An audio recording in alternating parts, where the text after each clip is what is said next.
Kofi, you called it. You called it, Kofi.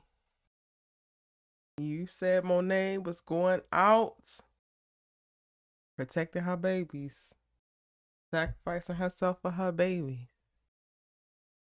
What's good, y'all? It's your good sis, Erica Vane, coming to you right here on Erica Vane TV with another Powerbook 2 Season 4 live after show. I don't even know. Y'all, I am beside myself. I have not been right for the last 24 hours because I cannot believe what I saw. And Bree Bay, I'm sorry, boo. I'm sorry I spoiled it for you. A couple people said I spoiled it for you, but y'all gotta be for real. Two things can be true. I don't want to necessarily spoil it for y'all, but y'all gotta understand that it's hard out here in these power streets, especially in the content creation streets. So why are we on YouTube if we haven't watched the new Power episode? It feels like the call is coming from inside the house, honey, because there ain't no way in hell one of the most popular shows on television is dropping its second to last episode before a series finale, and I'm hopping on YouTube before I watch it. Like, yeah, we gotta be careful with spoilers, but we gotta take responsibility for ourselves. Y'all don't realize how much I avoid stuff. All American Homecoming, I mean, it's not as, sensational as what we be getting with Power, right? But y'all be DMing me. I don't answer my DMs on Monday nights, especially if I haven't watched the episode already. I already know when the DMs start flooding in and I haven't watched the episodes, don't open them. That's fine. You ain't watched the Power episode. Why are you on YouTube? You might want to go ahead and get that one a rest, honey. I'm sorry, Bree Bay. I really am. Somebody else also said, Erica, the title. I gotta tell y'all what it is and what it ain't. And we out here fighting for views. And I was shocked. I wasn't trying to spoil it for y'all, but again, you should not be on social media if we are in the near ends of a series, a popular series, especially a popular series amongst Black folks that talk about it and don't talk about it. Y'all shouldn't be on social media if y'all ain't watch it. If you ain't watch Power at midnight when it dropped on the Stars app, then what you doing on YouTube at midnight? You should be asleep getting your nice peaceful rest. Hey y'all, welcome in. How's everybody feeling? Again, I'm feeling, I guess, a little still discombobulated. I really did not expect that. Like, I am not shocked that Monet would give her life for her kids. I'm not shocked about that. I think I'm just shocked they actually did it. I feel like in my spirit, I was like low-key daring them to kill Monet because I didn't believe that they would actually kill Monet, and then they killed Monet, and I'm like, you know how you be like, I bet you ain't gonna do it. I bet you ain't gonna do it, and then the person do it, and you like, oh, you ain't a bitch. You ain't a punk. Oh, wow. I think that that's the feeling that I'm having right now. Kendra says, man, the ending was crazy, bonkers, out of this world. Because what do you mean? What do you mean? What do you mean? And I was on Moda J live. Shout out to Moda J. I was on his live earlier, and we were talking about, he was talking about, I said, oh, I was crying. He was like, you was crying? People was crying for Monet. I think it was less about me crying for Monet and more about me crying like Kane, yo. Kane, bruh. Kane screaming as best he could while on his side of his face in that damn strapped to that chair. Screaming, wait. Screaming, wait. Bruh, I think it was the Kane of it all. I really think it was the Kane of it all, for real. Because I was no more good. Watching Kane scream like a little boy, and there's no shade. But like the child Kane came out and he is screaming, wait, wanting to do something, can't do something, and then watching his mama, like, y'all.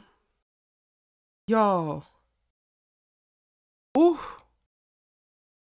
This one's gonna be a good live. I can feel it.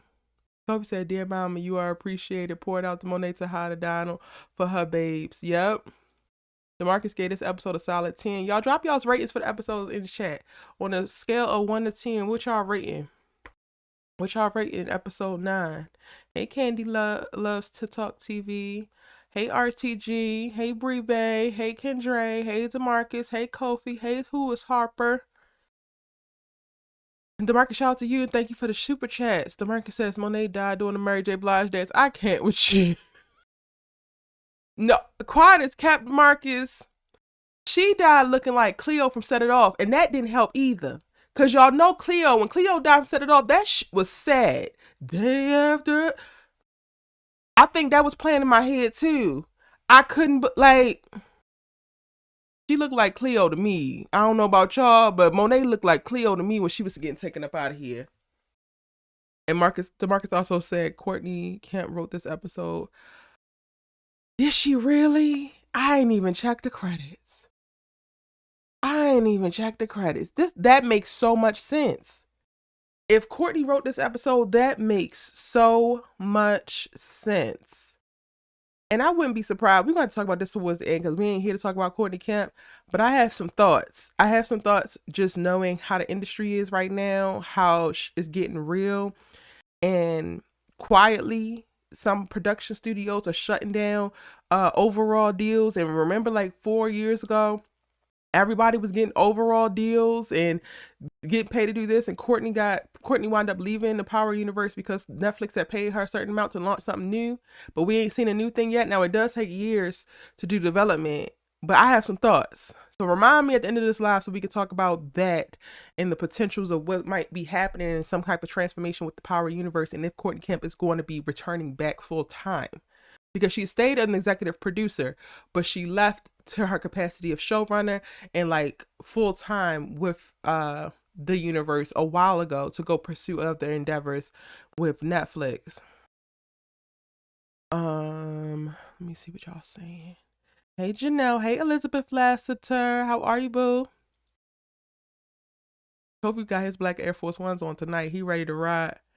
DeMarcus says he will hate Noma for smoking Monet just like they did when Tariq smoked James St. Patrick. No, I hated Noma from the beginning of this. I'm still struggling with the fact that Noma is still alive. Like, she is the weakest link, and yet and still she is running around here racking up kills when she should be the one that's dead. Cheryl D says, not Monet, get her kids, not Monet. Wow. RTG says, I'm gonna say the thoughts of the discords. All right, I got you. I'm gonna be opening it up in a second. Monet being too nice for her to not die in this episode. She was, Brie. She was. The moment that she gave Kane everything that he needed by way of affirmation, we knew it was up. We knew it was up for her then. Because why are you acting out of character? Noma and Carter better be dead next week. Okay, so like I find myself going back and forth now, y'all, because I was on the train that Carter gotta go. But then Michael Ealy be pushing through so hard for me. Like, that is really a struggle. Carter has been the very first character of Michael Ealy's that I have been like, yeah, I don't like him. F that. He gotta go. Otherwise, I'm gonna ride with Michael Ealy till the wheels fall off. So like last week, I know I was like, Carter gotta go. Something about Carter in this episode gave like, oh, okay. At least for me. So I'm not necessarily sure I want Carter dead no more. And not that I want him to win or put Tariq in jail, but I like the little tug of war that they got going on right here. Like, I love the Tariq getting the best of him flipping it, reversing it, Braden crashing the car. Like, I like the tension in the suspense that's building right now. So I don't necessarily want Carter to go, but Noma's ass got to go. I don't mind Carter being a part of whatever launches the next thing for Power, but Noma, I am sick of her. Noma's ass has got to go. Her and her African ass Ken. Because who the hell told you to tap your goddamn brother in? I tell you one thing, Janet better be comfortable with the strap. Because if Noma tapping in Ken, we tapping in Ken too. Kofi says, when Kane yelled, I cried. Yes. Kane's reaction had y'all crying too. Hey, Adomba. How are you, honey? You gave it an 8. RTG gave it a 12 out of 10. Kane definitely needs to be the one to off Noma now. Like, period. And honestly, I wouldn't be mad if the boy tortured the woman. Like, get every last bit of your lick back. Because that's your mama. Your mama that even though she got on your goddamn nerves, you was never gonna kill your mama. It never gave I was gonna kill my mama. Out of all the tweedle dumb kids, Kane never gave I'm gonna kill my mama. I'ma cuss her out. I'ma call her Monet. I'ma let her know that I ain't no little ass boy. But it was never given I was gonna kill my mama. So you damn sure wasn't supposed to kill my mama. Janelle gave it a 9.5. Candy says he acted his hind parts off, every last bit of him, in that damn chair, strapped to that chair on the floor. Woody, give Woody his things, bro. Give Woody his things. Because the acting is acting, and he's on the ground, side of his face smashed. Like, give Woody his things. Who is Harper says I want to ride out with the Tejadas. I'm mad as hell. Mad. Big mad.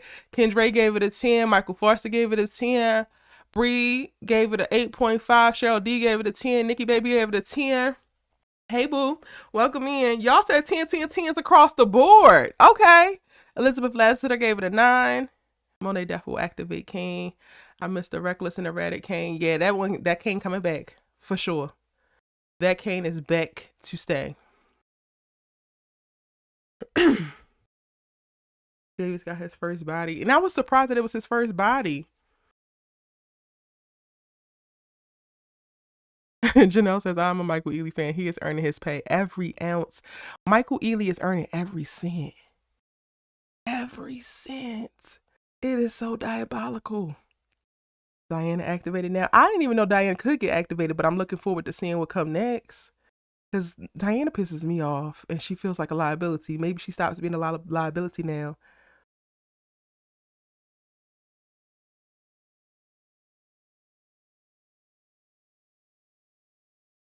Damn, King, Drew, and Diana are orphans now. They damn grown. You only become an orphan if your parents die while you young, but I get what she's saying. I feel like Monet served her purpose for her character. She could die now. Yeah, so it makes sense.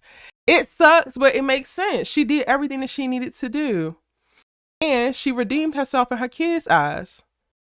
So she good. And Drew, you hollering about to Monet that you shouldn't have to have a replacement father. Won't you be hollering out now to Carter and Noma that you shouldn't have to have a replacement mama? Yeah. Yeah. Kofi gave it a 10 out of 10. Will NYC gave it a 9. Yeah. All right, y'all. Let's go ahead and really get into this episode. Again, I'm saying give Woody his things. Give Woody all of his things, honey. That young man deserves. Diana's young Monet now. No, it don't work like that. It don't work like that, DeMarcus. She gonna have to prove herself just a little bit. Just a teats.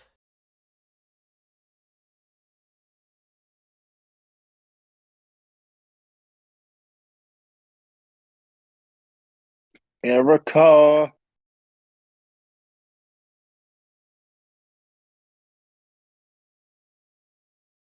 Let me see.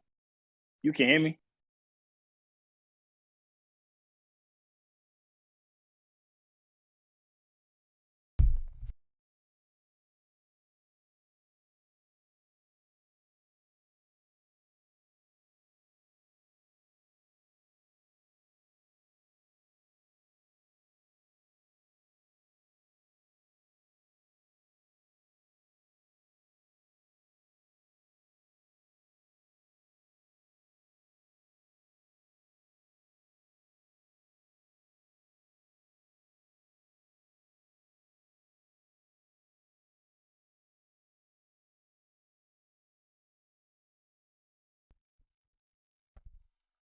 All right, y'all. I just opened the Discord.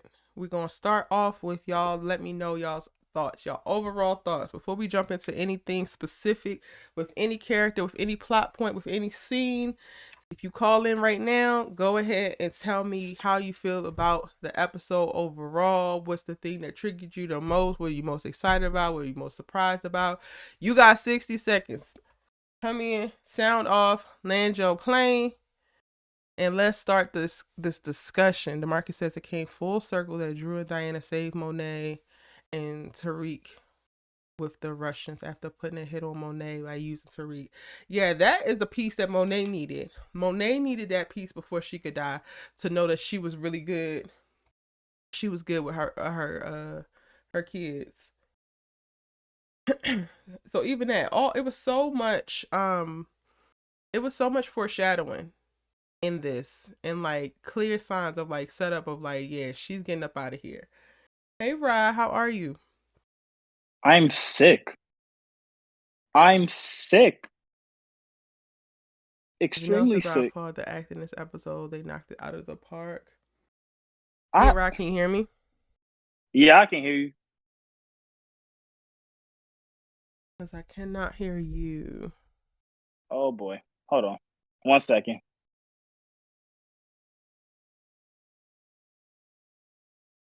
Hey Royal Jalen, welcome in. Erica, you hear me? Wait, maybe it's me because I cannot hear either one of y'all. Hold on, let me check. See if it's Erica, my. Nope, it ain't me. Oh yeah, it is actually me. Hold on. Royal. you can hear me? Yes, I can hear you now. That was actually me. My bad, Rye. Um, my bad, Rye. That was me. Hey y'all. Y'all got 60 Man, seconds. How you feeling about the All right. episode? I'll let man, I'll let he I'll can let go Royal first. go. Oh no, I was about to Oh, say I'll let okay. you go first. Oh yeah, this episode was good. I was very surprised that Monet got killed. I was shocked about that because I didn't think they had the balls to do it. Me Because I neither. always felt like Mary J. Blige should have been killed off. Really? 'Cause I feel like, yeah, because I feel like she's part of the reason why the show was ending because of the budget. You got to remember they paying her $400K a episode. So I So always thought okay. like, dang, I, they I'm was gonna I'm gonna never let you gonna. get your I'm gonna let you get your point off. I'm gonna let you finish your spill, but we're gonna talk about the budget thing because I think that that's something that has got grown bigger legs than it should have. Go ahead. Okay, yeah, I always thought that they would never kill her off. I just thought they didn't have the balls to do it. But I was shocked. I was like, dang, I thought Kane was gonna kill Drew. But nah, I was completely wrong. But I always said they needed. I always said if Drew died, I don't think that's a big death. To me, I felt like you needed somebody to die that was gonna shock you. Yeah. And I felt like Monet dying was a shocker. Tariq Mm-hmm. dying is a shocker, even though I don't think that's gonna happen. But I'm saying if either one of them would have died, everybody would have been shocked because that's not something you was expecting. Mm-hmm. And I definitely didn't expect Noma to last longer than Hello. Monet than no Monet. But you gotta understand they was throwing hints at us when they was remember they just did the best of Monet Tejada yesterday on YouTube. Like only See, I time and don't then you watch saw any how of that. That's the thing. I be in my own silo. Like yeah. aside from my like my Like you mutuals. notice, like Erica, you notice with shows like when they telling you that a character is gonna die off, they start showing the best scenes they had, and you know how nice she was being this episode. She was That being so part, loving. yeah, She was that part being I so picked up loving, on. so But you a can lot of people tell were like talking she, about that. A lot of people were saying that they did something with the best scenes, and I'm like, I haven't even seen that, so I didn't know. I don't watch yeah, any of the other stuff.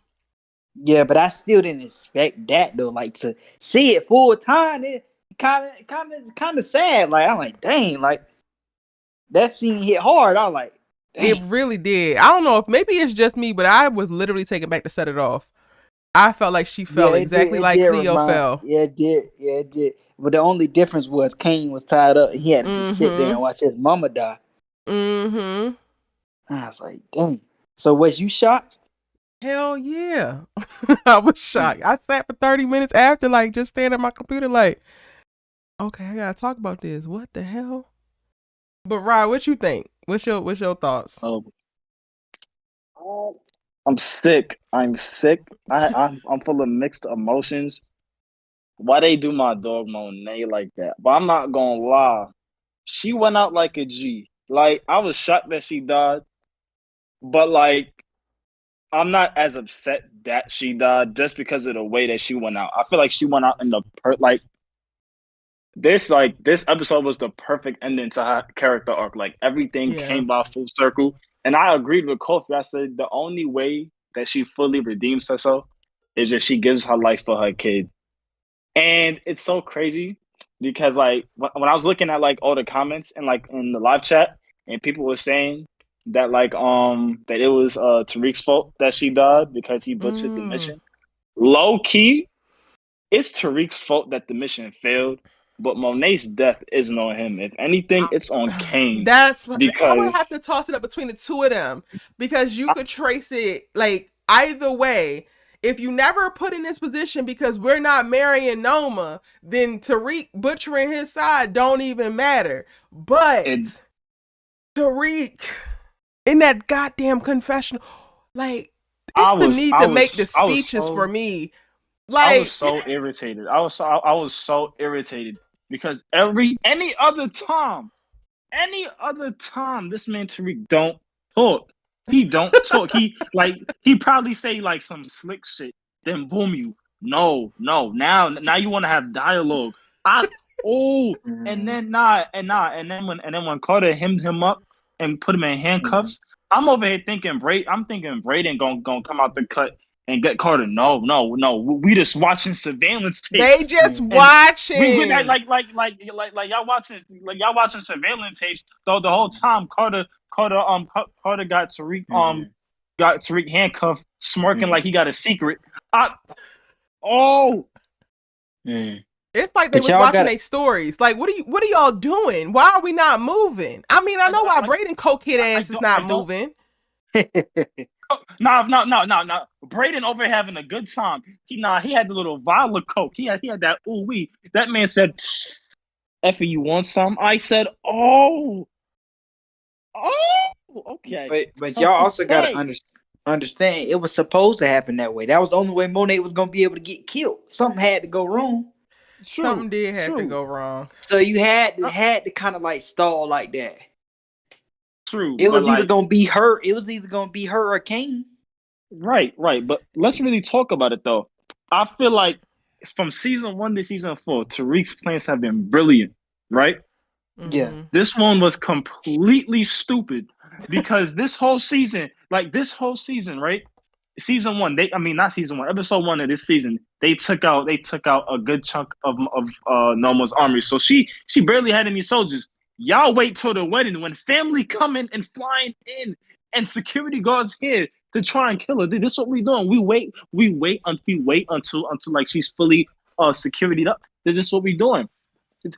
Like we couldn't wait. I don't think that's the reason why things went bad. Before we go to the wedding, I want to actually start. I want to start with Tariq and this goofy ass plan, because I personally don't think that the confessional, like the catching this in the confessional, was the worst plan. I actually thought that was a brilliant plan. I thought that not shooting through this wood grate between y'all to shoot Carter in the face, why wasn't that part of the plan? Y'all, if you took out the cameras, right? Or you got the cameras not recording, then and you didn't tase these because you got so and so down for an hour, this security guard down for an hour, the priest down for an hour. You got time to move the body. Why do we need Carter to walk out of here? There's no way that Tariq should have left the confessional next to Carter without shooting that man first and dragging his body out later. I do not understand. But Eric, you also got to think though, it's not going to be that easy, because if Tariq just kills a cop like that, they're gonna be investigating, like he said. Like if they don't let him go, it's gonna be a whole bunch of cops and everybody in the city looking for him. So it's not really that easy. But your plan was to kill the cop regardless. The cop was supposed to die regardless. How the narrative played out, how you clean it up, that's one thing. But to me, you immensely decrease your chances of actually pulling this off by needing to get your by walking out and then trying to put the gun to his head. Like, Tariq, to me, he wasn't even in a place of power and pointing the gun at Carter. Like, he is a cop. He's trained in disarming you, bro. He's trained in it. But to me, the biggest issue why things went wrong is because nobody expected Noma and Carter to join forces. That's what happened. They didn't expect that. That's part of the problem. Okay, real quick, hold on. Kofi, I want to welcome you in, but if you guys are not talking, I definitely need you to be muted at the time so we don't have the bleed through of your background. Okay. Kofi, you want to say any of your overall thoughts before we go back into the scene breakdown? Yeah, first of all, thanks for the shout out. I'm glad you remember that I said that the only way Monet would be redeemed is she gave up her life for her kids. I didn't think they were gonna do it, but here we are. Uh, I gotta pour one out for Monet Tejada. I mean, Yes. you, All I got I, is a little I sparkling water, but we got you, Mo. yeah, because I mean, did I agree with all your choices? No. I mean, did you look at your children as soldiers sometimes? Yeah, but there's no doubt in my mind you love them kids too. Frank of Dawn, and it says in the good book, "He who lays down their life for their friends is admirable and noble." So, yeah, she went out like a G. You are appreciated. If I could quote Tupac, "Dear Mama," uh and I cried. I legit shed a tear. Like I didn't boo-hoo cry, but I legit shed a tear when Kane yelling for his mama. Real talk, because that broke my heart, man. And I hate to say this, I don't think this is going to be over. I think Kane about to go out like Kanan from OG Power. He about to crash out and become Hurricane, not give a dang, do whatever he goes, guns blazing, whatever, not even give a regard to. He ain't gonna listen to nobody. He gonna blame himself, and it's just, oh man. And the plan was goofy, like. And low key, it is Tariq's fault too, because you should have just shot that brother. Like you gotta shoot that cop. Like, sorry. Listen. All right, so we back at the church with the plan. Yeah. And if Tariq shoots through the confessional, we don't have a car to get in the best of him. You don't have to go hand to hand with him. I don't see how Tariq did not see this coming. Well, I actually do, because we did have the scene prior to with Tariq standing with Davis hollering about, "I'm Tariq St. Patrick. Basically, I'm him." This is always the Achilles heel of any character that is supposed to actually be him. And Kofi noticed from my coverage of All American when the male lead start hollering out he is him, that's when I have a problem. Because, sir, if you got to announce it, are you really him? We should have known that Tariq's plan was going to rob, because he over here knocking over in a random ass warehouse screaming out, "He him, I'm Tariq St. Patrick." Nigga, you're Tariq, but you ain't that guy just yet. You done did a couple things, but now look at you. Yeah, he was cosplaying as Denzel Washington from Training Day. I'm the police.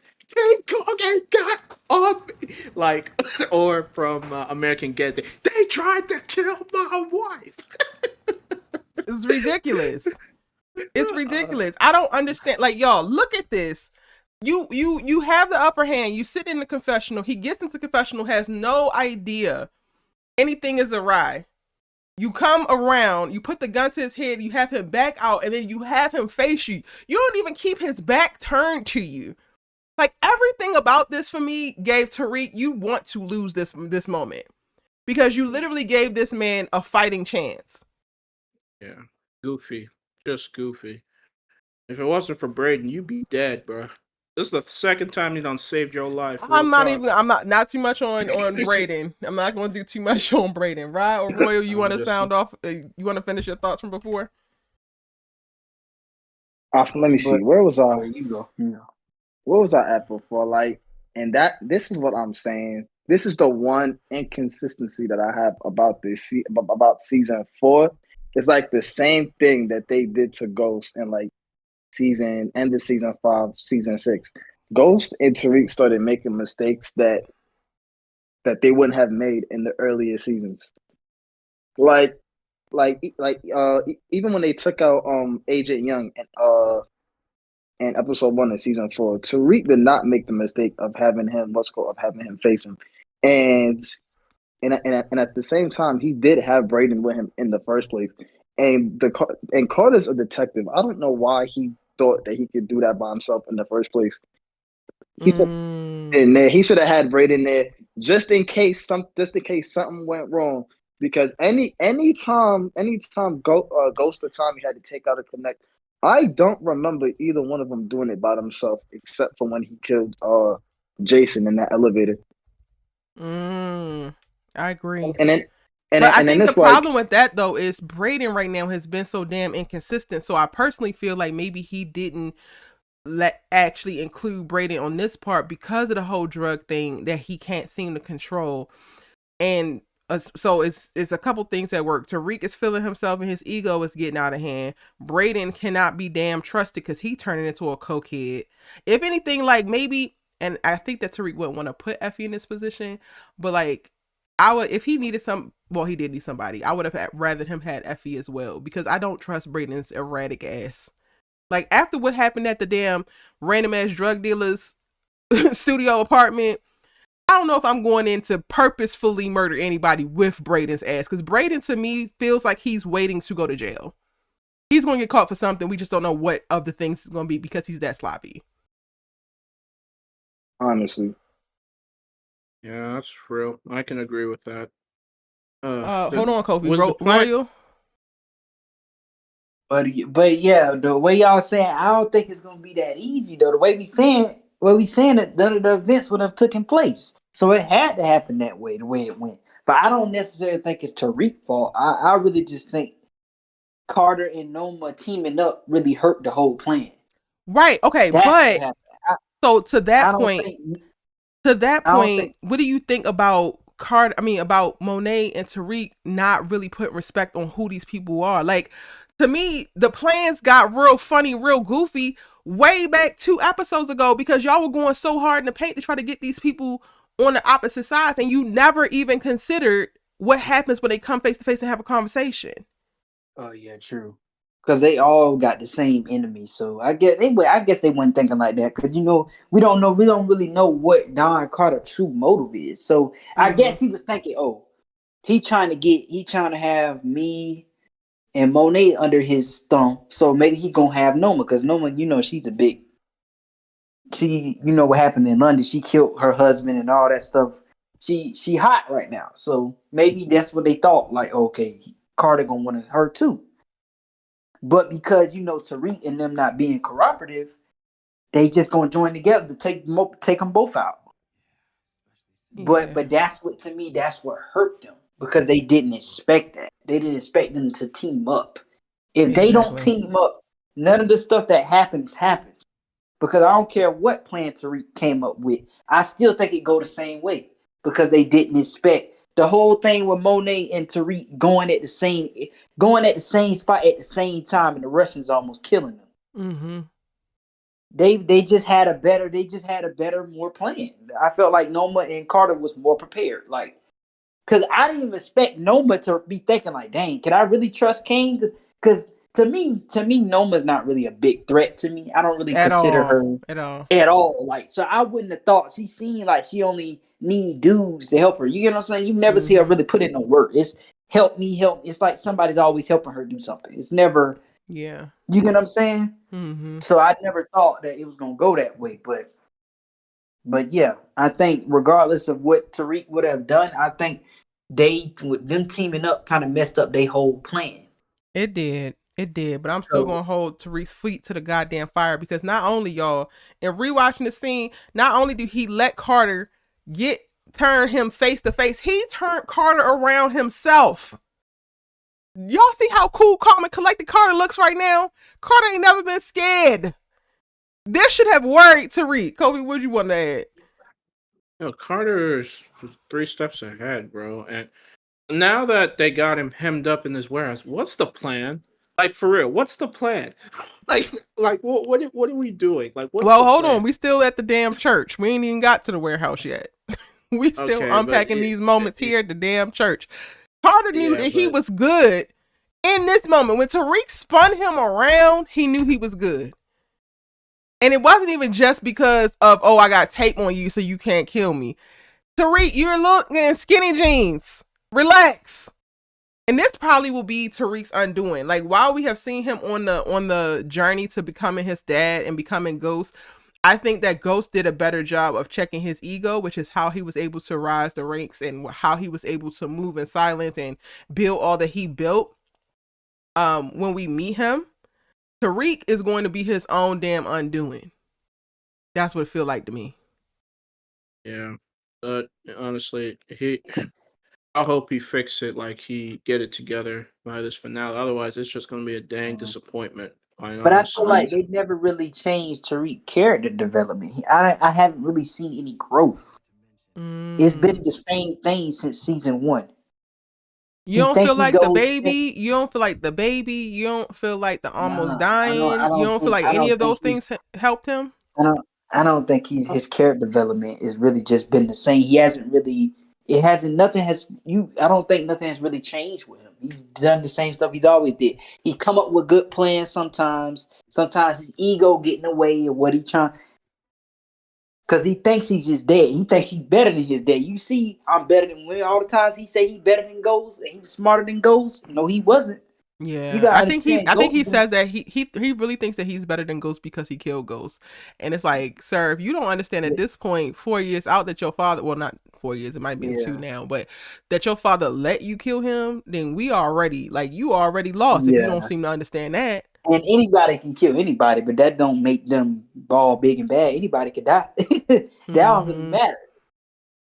It's just like Tariq. He really don't have no fighting skills. Like he there's really no development in anything. So what I Kane, you do see think was Kane. really masterful though is like I wonder why Carter didn't reveal that he had the tape when he pulled up on them at Felicia's house. Like the fact that the tape has been information that Carter has kept tucked. I thought that that was really, really brilliant for him to pull that card out now because it makes you feel like we knew that it was there, but I guess for Tariq as a character, it makes you feel like you cannot actually escape this man. Yeah, cause He's almost invincible. but the thing about that situation is Tariq not even supposed to know where a safe house is at. So even if he tried to play that card, how they gonna explain how did Tariq get there? How he What do you it's a mean? way They Tariq. crooked cops. They could say that he followed Zion there. I mean, true, but The I feel like it's a narratives are way. easy. The narratives is not the problem. The problem True, is that your true, ass is true, on in 4K, getting your ass whooping true, and true, putting true. two up in But Zion. That's the but what I problem. think, what Erica, what I think gonna end up happening next episode, I think Tate gonna be the one to kill Carter. Mm, okay. I think Well, if we Tariq going gonna end up getting some leverage on Carter, that's the way he's gonna be able to get out of it. If he tell Tate that he killed his brother, because I don't think Tariq is gonna do it, because he got too much on Tariq and Braden. I think Braden probably is gonna go down for that Steve murder, probably, most likely, he need to. I'm sorry, y'all, but Brady and needs to go to prison. and I If think Brady and I wants to think stay in the life, Brady needs to go to prison.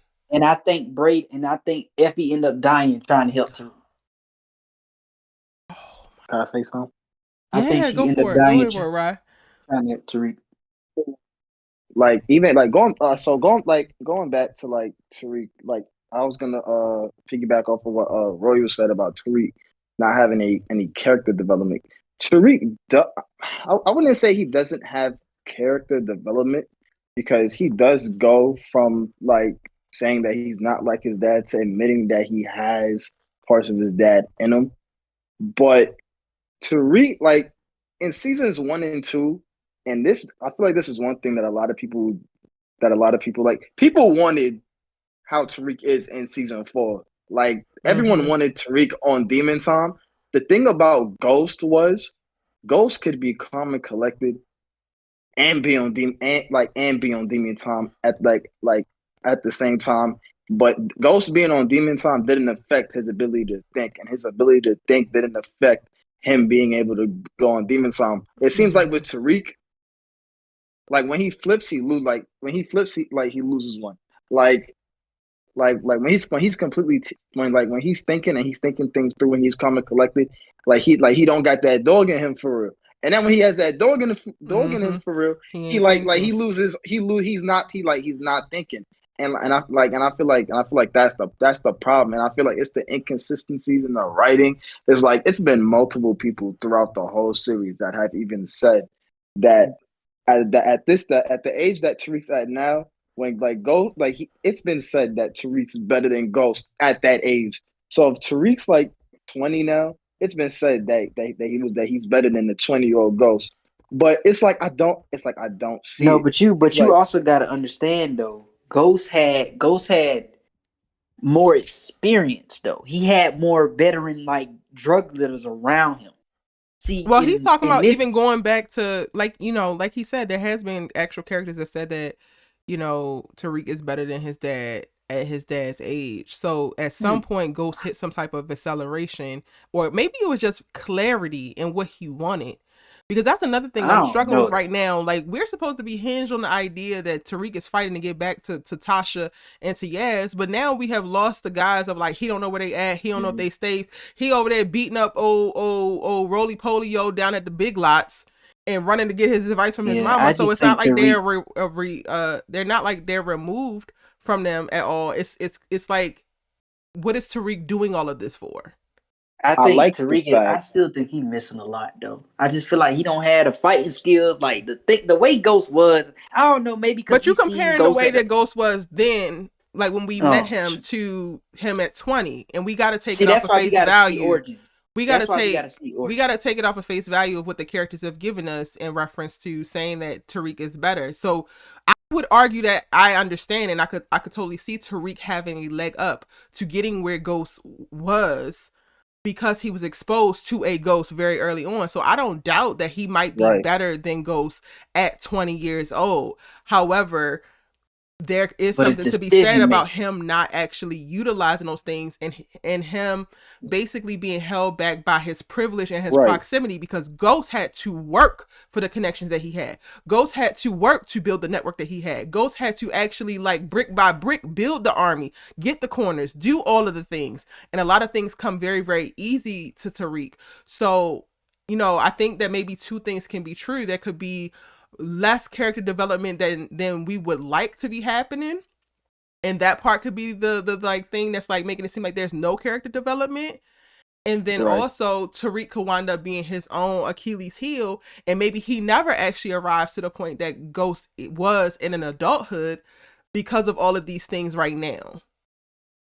Maybe that could be the case, but I think the biggest reason is because, see, he always in Powerbook 2, they never gave Tariq no other outlet who else to depend on. It's always been the Tejadas. They betray him, he go back to work. But even with you making that example, it gives to me that Ghost didn't have anybody to depend on. Ghost did have to keep going back to people who betrayed him too. Nah, but to me, I think it's worse with Tariq though, because at least Ghost had Kane, he had Tommy, he had other street dudes around him. But it wasn't just one family. With that though, he still had to manage them. They were liability. So like, I don't think that there's a difference right now in what Tariq has versus what Ghost had then. Like, Ghost is, I don't know if this is what you're saying. I'm kind of maybe assuming this, so you can clarify for me. But it sounds like you're saying that like Ghost had people he could depend on, and I don't consider Kane someone he could depend on, which is why he sent them to jail. I don't consider Tommy somebody who he could really depend on, which is why they were actually parting ways once we actually see them, because they wanted two very different things. They did not want the same thing in life. Now, Tommy could have been a good partner for a lot of the that needed to happen, but at the end of the day, Tommy was inconsistent as well. So Tariq has his Braden, his Tommy. Tariq, honestly, Kane would be a lot like what the hell Kanan is for Ghost. So I don't think that actually makes up. Yeah, I guess you're right. I don't know. It just seemed like, I don't know. Ghost, I feel like he just had more experience at a younger age. Go ahead, Kofi. No, what he was saying about the experience, I agree with. And look at the difference when when Sean pulled the strap on Ghost, and Ghost was calm. He was able to, and then in the instant, switch around and gain control of the situation. Tariq don't have that type of tact. Tariq is very hot-tempered, so to speak, and very somewhat impulsive. He don't have that tact like Ghost did, where he can switch it on and off. And I think that's one thing he's missing, if I'm gonna be real. So. But where does he develop that at? And I think that's the part that Ra was kind of like speaking to, because Ghost didn't come out the womb with it. Like, we haven't seen origins yet, right? But we could use Raising Kanan as an idea of where all of them start. Kanan didn't come out the coochie a straight killer, yo. Like, Kanan had to go through a certain, number of things to push him to that place. And the Tariq that we see, he has had to do certain things, but we have yet to see him push to a place where he has to get tactical and he has to develop hand-on-hand combat and any of those things. Like, it just hasn't happened. Yeah, I don't think that's ever gonna happen. I don't think he's ever gonna develop that unless they bring the show back and. Which means that Tariq might not ever actually be Ghost. Then he can't. Yeah. Yeah, I don't think he. I Yeah, given up on the I don't think he ever possibility of is him gonna be even learning Ghost. how to I think fight it's too. always gonna be differences between those characters. I don't think. Look. I think he may be more. See, it's kind of even hard to say. Is he smarter? Because we ain't seen origins, so it's hard for me to say. Is he smarter? Maybe you can say he was more privileged and he grew up in the modern era. You can say that he didn't have it hard like Ghost. So it's a lot. It's a different. It's kind of like comparing LeBron to Jordan. You can't compare. I wouldn't say that. I mean, I think that can be true, but I don't know. If I have never really been on the side of Tariq is smarter than Ghost. I have never been, and it's taken me a while. Yeah, it's taken me all of really this season. It's taken me all of this season to even say that he's actually like on the road to be his dad, because while people were trying to give him, oh, he Ghost in season 2, I'm like, ain't no goddamn way. Like, no. Nah, he ain't I Ghost, think bro. that He he's can't lucked fight up like a lot. Ghost. I think he's lucked He up a can't lot, fight and I like think. Ghost. Hold on. You stepping on my audio right now, babe. I'm sorry. I think that he has the like you said, he has the upper hand of like being in the modern era. I don't even, and this might be me shading them, and I'll take that, but I don't even give credence or like real respect to their drug organization, because y'all doing all of this through coffee and like water bottles. And while it's smart in reference to this digital age, but you niggas did not have to go and fight for corners. You didn't have to put niggas on the block. Like, you didn't have to do all of the things that the drug game is actually built on. Yes, you're utilizing the stuff that you have, at your advantage right now, but that to me immediately makes your organization a little bit weaker, because you don't know what it is to actually have adversity. You got technological adversity. Like, the FCC is coming. I mean, the FCC is coming in to shut the front company down because y'all trying to run this through Braden Enterprises or Weston Holdings or whatever. But that is nothing compared to the stuff that Zion experienced or the Tejada's experience. So I never looked at Tariq in reference to his drug organization and gave him the kingpin title like a lot of people wanted to give, because it just, to me, it didn't give that. It gave really great on-campus college drug organization, tech company at best, but Tariq is not, like, he sells drugs, but he's not a traditional drug dealer. Mm-hmm. Say it's just completely different. It's like a different era. Like, you can't really compare. Like, you don't have the fighting skills. I think you can compare, and then you can say he's softer. I don't know. Because he hasn't had to fight so much. He's naturally softer. The same way that you could say us. Like, I don't know if I'm making it out of some of the stuff that our ancestors had to go through. You throw my ass back on the plantation back in bump whatever, I might not be making it, because I have not experienced the things that would set me up to potentially thrive or survive that. And Tariq is the same. Go ahead, Kofi. But I got Eric, I got a question, but low-key, are you disappointed that at this point, 4 seasons in, we're about to end this series, and this brother ain't learned how to fight? Like, come on, Ghost could at least fight now. I'm not saying he got to go to the gym and off up, but give me some karate or some hand-to-hand something. Like, no, geez, I'm not disappointed in that. I'm not disappointed at all. Because I also didn't see the show ending in 4 seasons, so I thought we had more time. Go ahead, Rye. Can I say something? You know what I personally think? Because I think I mentioned this before a couple lives ago, how they had posted Michael Rainey Jr. back in the Lionsgate office. Mm-hmm. So this is just what I think, because now that I actually think about it, Tariq actually graduates in this season, because it's 2024. He was in the class of 2024. And I'm pretty sure they made it. I think I have to go back and look at that scene, the scene where they take that exam and Diana walks out.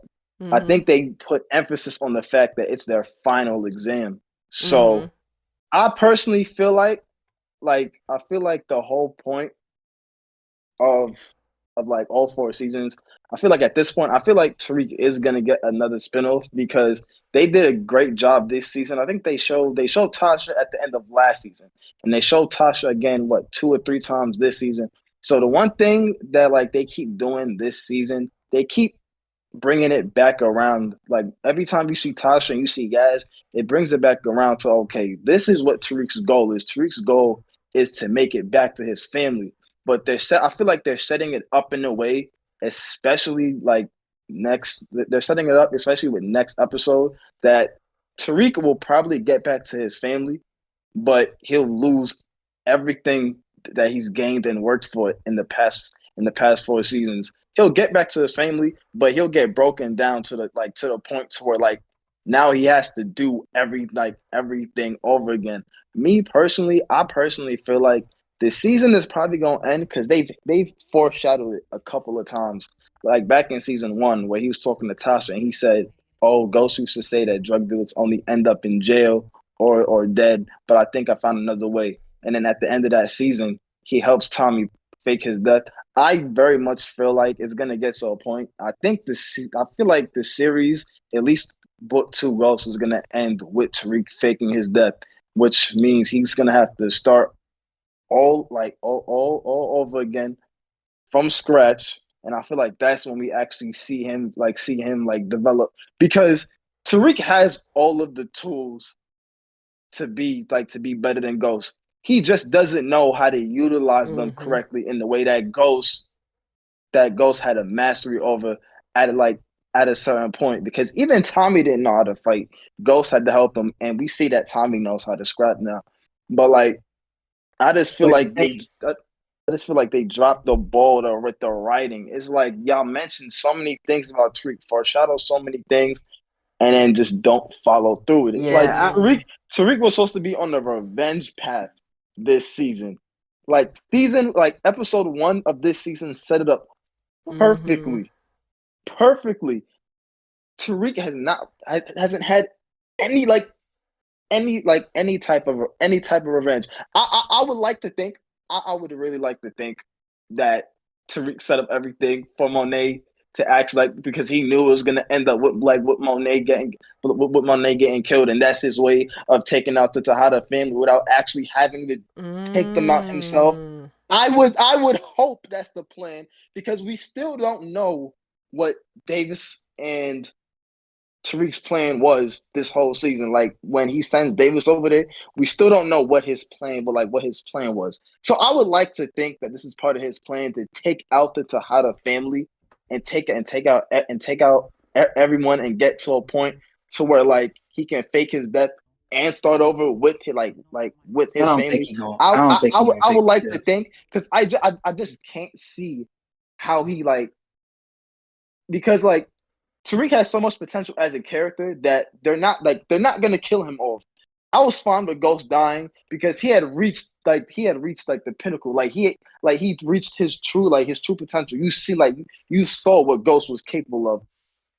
So when he died, it was like you was mad because you was upset because you loved Ghost. You grew to love Ghost as a character, but you also saw that he reached his goal at the end.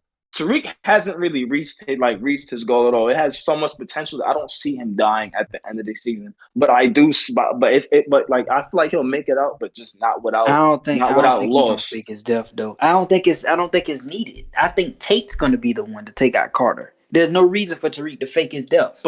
And that's the thing I'm saying is I feel like this season should have been 15 episodes, just because it would have gave more time to fill in the plot holes. Where's Salim? Where's Salim at? His parents. It's probably gonna be another thing where a body got killed and they never bring it up again. I mean, that happens in shows sometimes. It does. People get killed and they don't bring it up. But the Steve thing, I think that's gonna get brought up because that was too sloppy. That was too sloppy. I mean, they already brought it up. They already brought it up. He already said. And if you notice, you killing if they bring it up drug again, dealers. Yeah. See, that's why I say I think he's gonna go. But I don't think there's no need for Tariq to fake his death. I think he eventually goes back to his family. Before we go into the part, we don't really need to get into all the predictions right now. I want to stay with the episode. We do And rambling. going from the church over to, Tariq having Carter tied up, and what Kofi asked earlier, what you gonna do now? What is actually the plan? That's what I would love to know as well. What exactly is the plan? Because the Carter needs a bullet put in his ass. Period. Us holding him and us waiting, what are we actually waiting for? Mm-hmm. I think the plan is they're gonna try to get leverage on him. Figure out what you heard. What David said in the promo for episode 10. You got to find something on, get something on him. That's the only way you're gonna be able to get Carter. If you get evidence on him, Okay. that's the only way you're gonna be able to get him.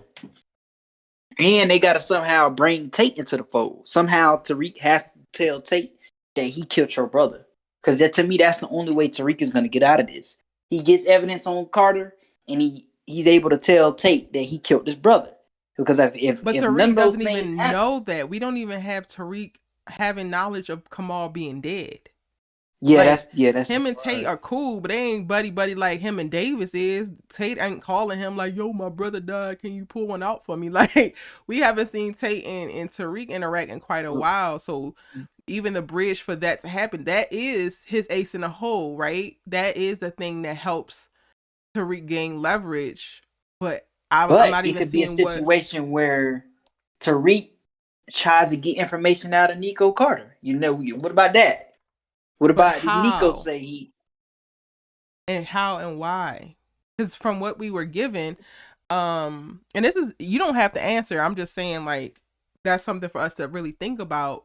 From what we were given, it didn't look like Tate was questioning what Carter gave. He did his little spit on that man, and if you need anything, you let me know. And I don't then think he he seemed bought it good. though. It looked like he I don't bought it think to he me. bought it. Did it look like he I bought don't it to think he y'all, bought it. Kofi? Did it look like he bought it to you? Rod, did it look like Tate bought it to you? Nah, man, he don't believe a word that cop's saying. I don't think he bought it. I feel like It's too easy. look, Tate gave Carter the same, and look, this this is the thing. People knew when Ghost was bullshitting. People knew as smart as Ghost was, people knew when he was bullshitting. And Tate gave Carter the same look that he used to give James when he knew James was was bullshitting. But The like I first said, time it's just before he found the body to put on him, he gave him that look. But afterwards, it was a mm-hmm. different look. Carter like how would I say it? It's like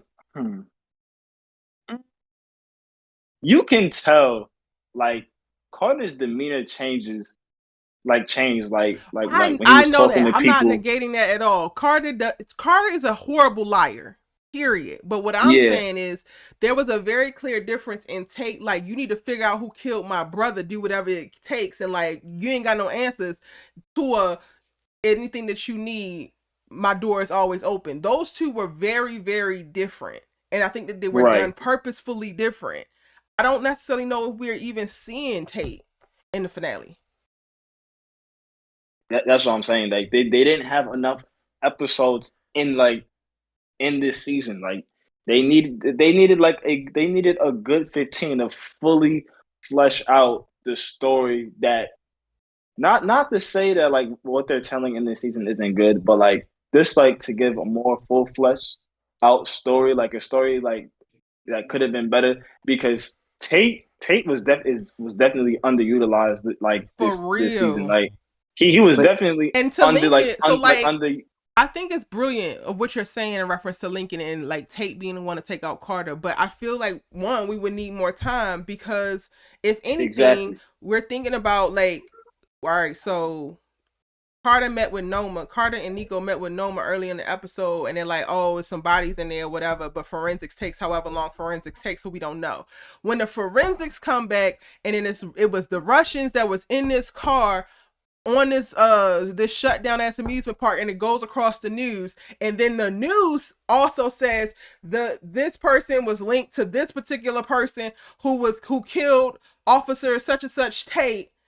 Then I think that could be a thing of like, oh wait, Tate sees that on the news of like, okay, so y'all got a Russian killing my brother, but then these Russians are down here over here, and maybe so happen Tate calls Tariq for something else, and Tariq like, I'm busy, and happens to mention being at the damn amusement park, and then things start to like happen that way. But it would be like a whole bunch of happy stance, and it would need a whole bunch of time for all of those things to come out, because right now we don't have Tate and Tariq linked close enough where they just gonna get together, have some tea, and debrief.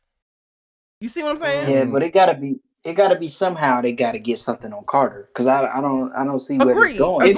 Agreed. But It's they're Brady not and doing it Effie in the are- finale. They're not doing it in the finale. Yeah, most likely they're Brady not and- gonna do it for the yeah. finale. But I Brady think and Effie are in the warehouse with them, right? Yes. yeah, Okay. it's two another thing. things. I mean, It's two it's a things that sticky they gotta. situation because Tariq Hold don't have no clue on, that he Royal. killed him. Let Rod Okay. say his point. Okay. I'm sorry. It's okay. I know we all feeling it, but like, let everybody get their stuff off. Go ahead, Rod. Now that I think about it, I feel like Carter is probably the most craftiest cop that we've seen on Power after Cooper Sacks. Wait, Sacks? what's crappy? You gotta quantify crafty like for me. crafty. Like crafty. like yes. It's like it's not many. Let me see. I think it's only one other actual cop that gave Ghost a run for his money, and that was Greg Knox. And it's like the same thing here with Tariq. Carter's the only person that's like cop that's given Tariq a run for his money. And going into the finale, it's two things that they have to do. That they have to do. They have to find leverage on Carter, and they have to find a way to wipe that video. So it's gonna be like how Tommy had the like before Tommy left New York, he couldn't leave New York or move on to the next stage without destroying that recording that they had of him admitting that him and Ghost killed Lobos. Mm-hmm. But it's just how they go about it. I think, and Effie, it's not a mistake that Effie's there and that he found out about the recording. I feel like the whole thing of what happened in the confessionals was like a way to it was a way for them to introduce the fact that, okay, now Tariq finding out that he has that recording, but it's just a means of getting it back. I feel like that's why Effie's there, because she's going to be a main key in getting that recording back, because you see her behind a laptop, I think in Carter's crib in the promo for next season. And the only reason I think I know that is because I think they showed Carter's house like once this season, Mm-hmm. and that's why I say Effie gets killed. You think Effie getting dropped off? Yeah, I think she getting killed because she gonna help Tariq somehow. She gonna somehow get that recording. Somebody gonna kill her. Because remember, you got to remember, the actor said she didn't like her ending. I don't think she's going to school. I think her ending is gonna be bad. I think she's gonna end up dying.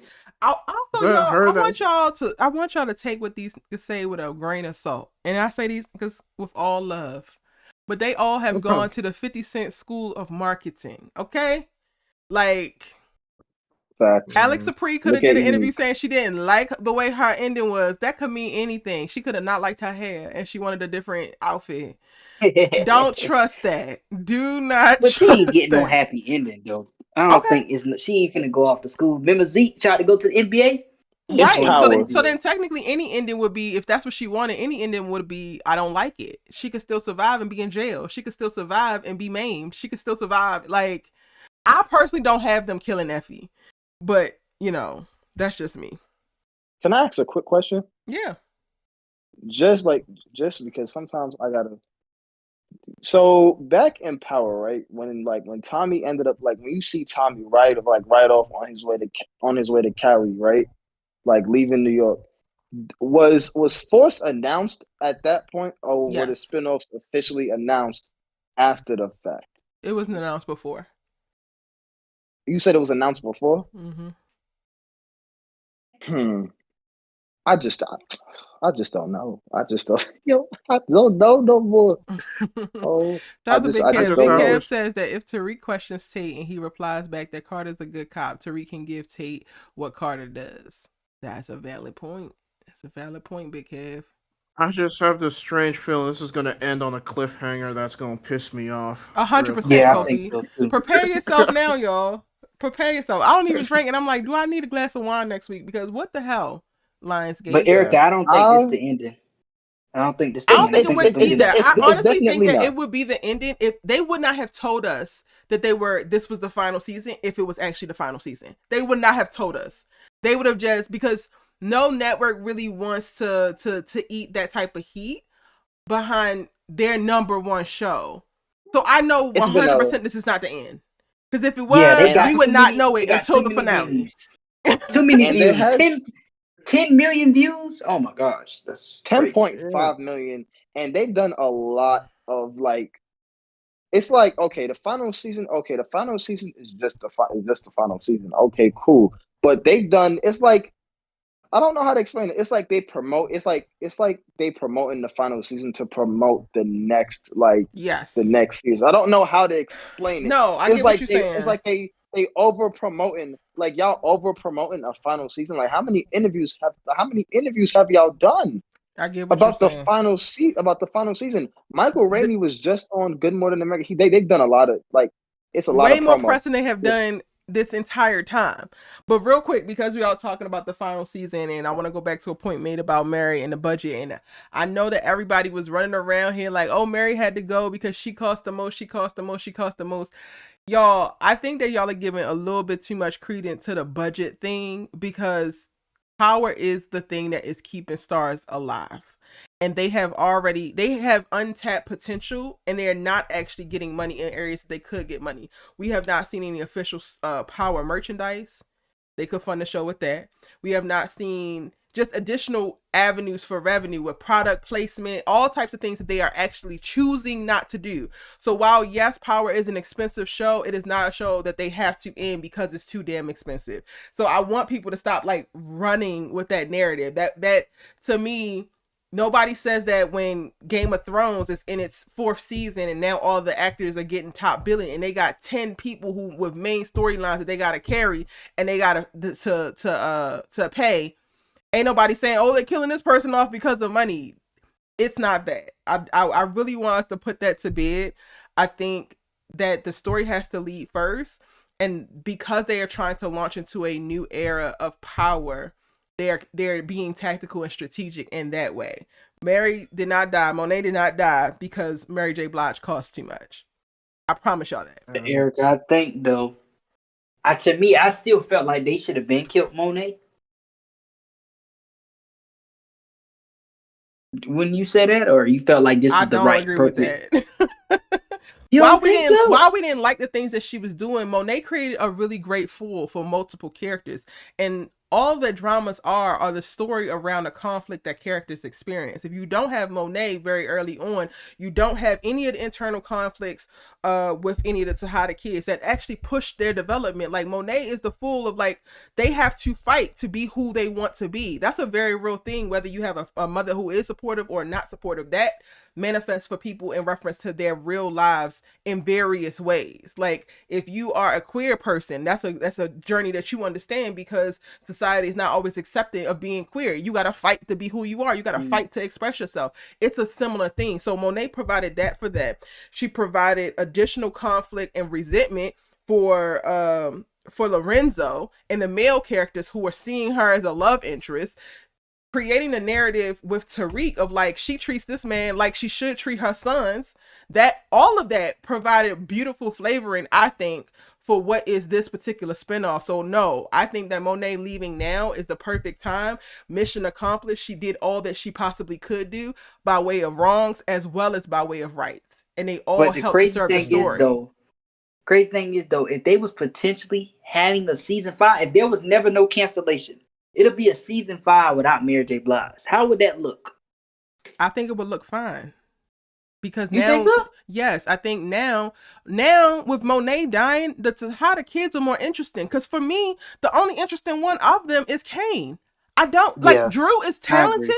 Drew could be amazing, but this nigga stays too much in his head, and it's just like you get on Drew's side and you want to root for him, and then he do some other goofy shit. So I'm like, I'm over it. Diana, this hasn't proved herself to not be a liability just yet. But now y'all got a villain origin story of you killed my mama and that's about to push me to the limits. Okay, now I'm watching. The Tejada kids are not interesting as a unit without with their mother there, because Monet is the big bad that's coming behind them. So you don't need to root for them, or you don't need to like believe, oh, Diana will drop anybody, because Diana don't need to drop anybody. Monet coming behind her to drop somebody. But now Monet, Diana, you don't have Monet to run to, even when you mad. You don't have Monet to try to kill, but then mama, I'm so sorry. I finally get what you were doing. Now, you thought that you were by yourself and alone. You thought that you were lost before, Diana. Let's show you what being out in the wilderness by yourself actually look like. And now it's some TV we can watch. I'm still mad they killed Lorenzo. I felt like he needed more. Well, I'm not mad about that. What? I felt like not at all. See more. I like Lorenzo. I ain't like that they killed him off, because I felt like we didn't really see enough from him. I felt like once they showed that he was in jail, he was getting out of. They made it. He just wasn't really interesting no more. They set it up. He wasn't interesting from the beginning. Lorenzo, much like Noma, was smoke and mirrors, and I got confirmation of that when they started giving us the origin story and the flashbacks to Monet being the one to actually set up the whole entire system. He just got to be the male face of it because they expect to see, and men want to deal with men, but Monet is the one who actually built this whole thing. So Kofi, you talking about some, of course I didn't care. I didn't care because his story was uninteresting, similar to Noma. It was a front. If anything, I would have rocked with them having Mecca on for a long period. I was just about to say that. Mecca was more interesting. Mecca was 100% more interesting, but Lorenzo left at the time that he needed to leave, and he also left off of doing some dumb stuff that was in line with his personality. He was a fraud.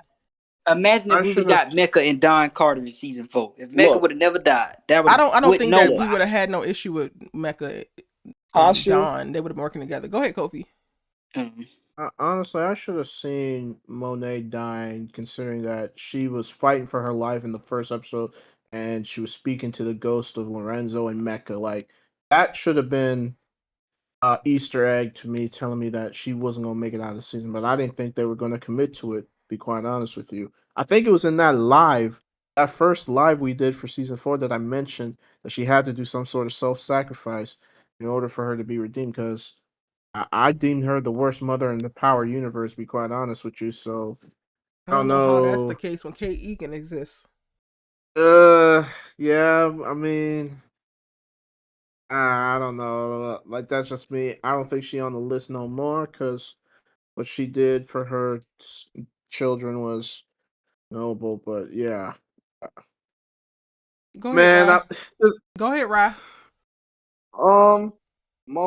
Monet, I would say,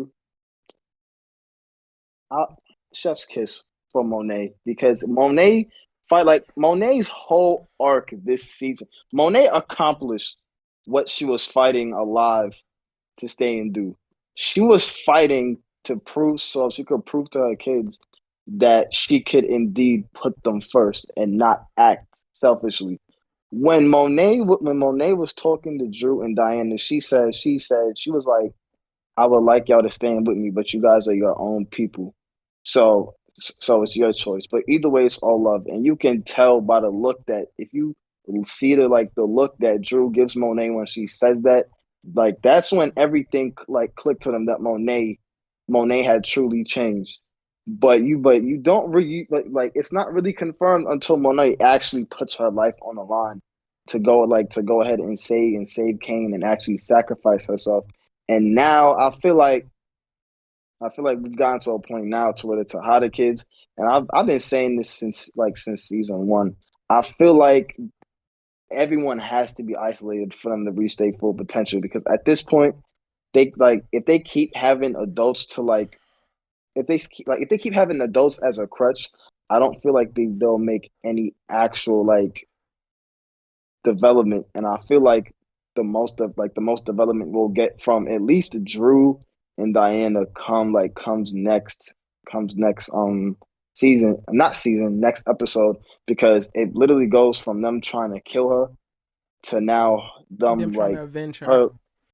To them trying to avenge her, and it's like, and I think it's that so crazy. With that, I think that y'all, and I'm saying y'all as the men folk, y'all gotta look a little bit. I appreciate your take though, Ryan.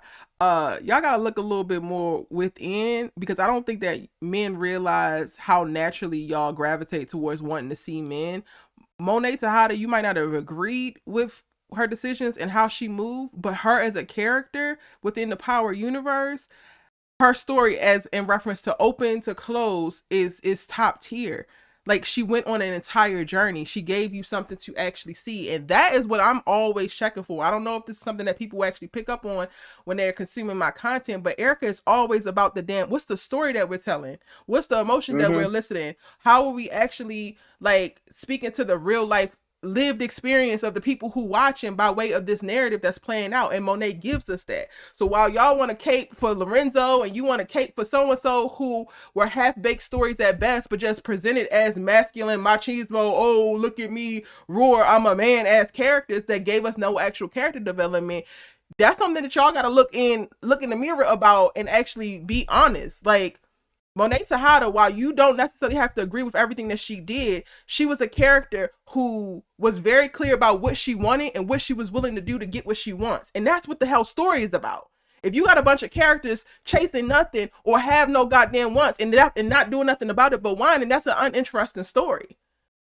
That's why I liked Tasha, because Tasha had to go from, she was introduced as a character who solely relied on Ghost for everything because she was a stay-at-home mom. But at the end, but like towards the but every season you see Tasha being able to stand more and more on her own without Ghost. So that's why, like, I feel like Tasha and Monet's story doesn't exactly mirror each other, but that's why Tasha was able to come to Monet woman to woman and see, like, in season 1 and actually level with Monet, because in a way, like, they went through the same thing. And I agree with the same thing about Lorenzo. He wasn't really interesting because even Tasha said it to him in season 1 when she called him. She literally asked, why have you been fronting to me like you're some kind of boss? Because Tasha knows the difference. Points were made. But Look, but don't because y'all he notice got a that- penis, he get the, we gotta give him No, respect look, because he got a penis. Oh, Lorenzo was done wrong. No, Lorenzo needed to exit. Yeah. Lorenzo, Mecca, pow, pow, pow. look, Sir, but this is don't the you- sum look, of I your just characters right there. Because what are we talking look, but I about? don't just I didn't agree with her killing him. Like, yeah, he killed Zeke, but But you I don't have like to how agree he with it. And made. that's the thing. Like, you don't have to. And that's another thing I would hope that people get when watching my channel. You don't actually have to like the character for them to be an amazing character. That actually tells you that the character might be cooking with something because they make you feel something other than safety, comfort, and oh, I like them. Right. No, I get that. I agree. Like, Monet is a great character. I'm not gonna hate. I mean, I just, the only thing is it just, was she thinking about her kids when she decided to make that decision? We always say, oh, she always gonna ride for her children, but like even in that confrontation, Diana said, "Did you think about us when you decided to take our father from us?" Like, that's the only thing that is Okay, like, Kofi, but what's the oh, difference? yeah, What's the difference between that and the uh huh, parents who struggle with their kids who are queer? mm, It's the same thing, and it's not right. uh, It's not right. Monet made very selfish decisions under the guise of like, this is what needs to happen for my family to survive. So like, it's not like, Rock did the same thing. it's no different than I need you to not be gay because the world hate gay people. So I'm going to push you to not be gay, even though I can't stop you from being gay. And it's all because I love you. Like, it is quite literally the same thing. yeah, I get But it. Erica, don't you notice with shows they always kill the most important characters off last? They never kill them off early. That's a lie. You don't think so? That's a lie because I watched Game of Thrones, and that's where my world was shattered when I started watching Game of Thrones. I gotta watch that show. I mean, I keep No, I hearing mean good like things when about it. when it kind of like crime shows, they always kill the Oh, most I don't important watch a ton characters. of them. I only watch Power Mm. But in the Erica, I got shy. this one question: who you think is a better character? I know this is gonna be a crazy comparison. Franklin Saint or Tariq? Can I answer that?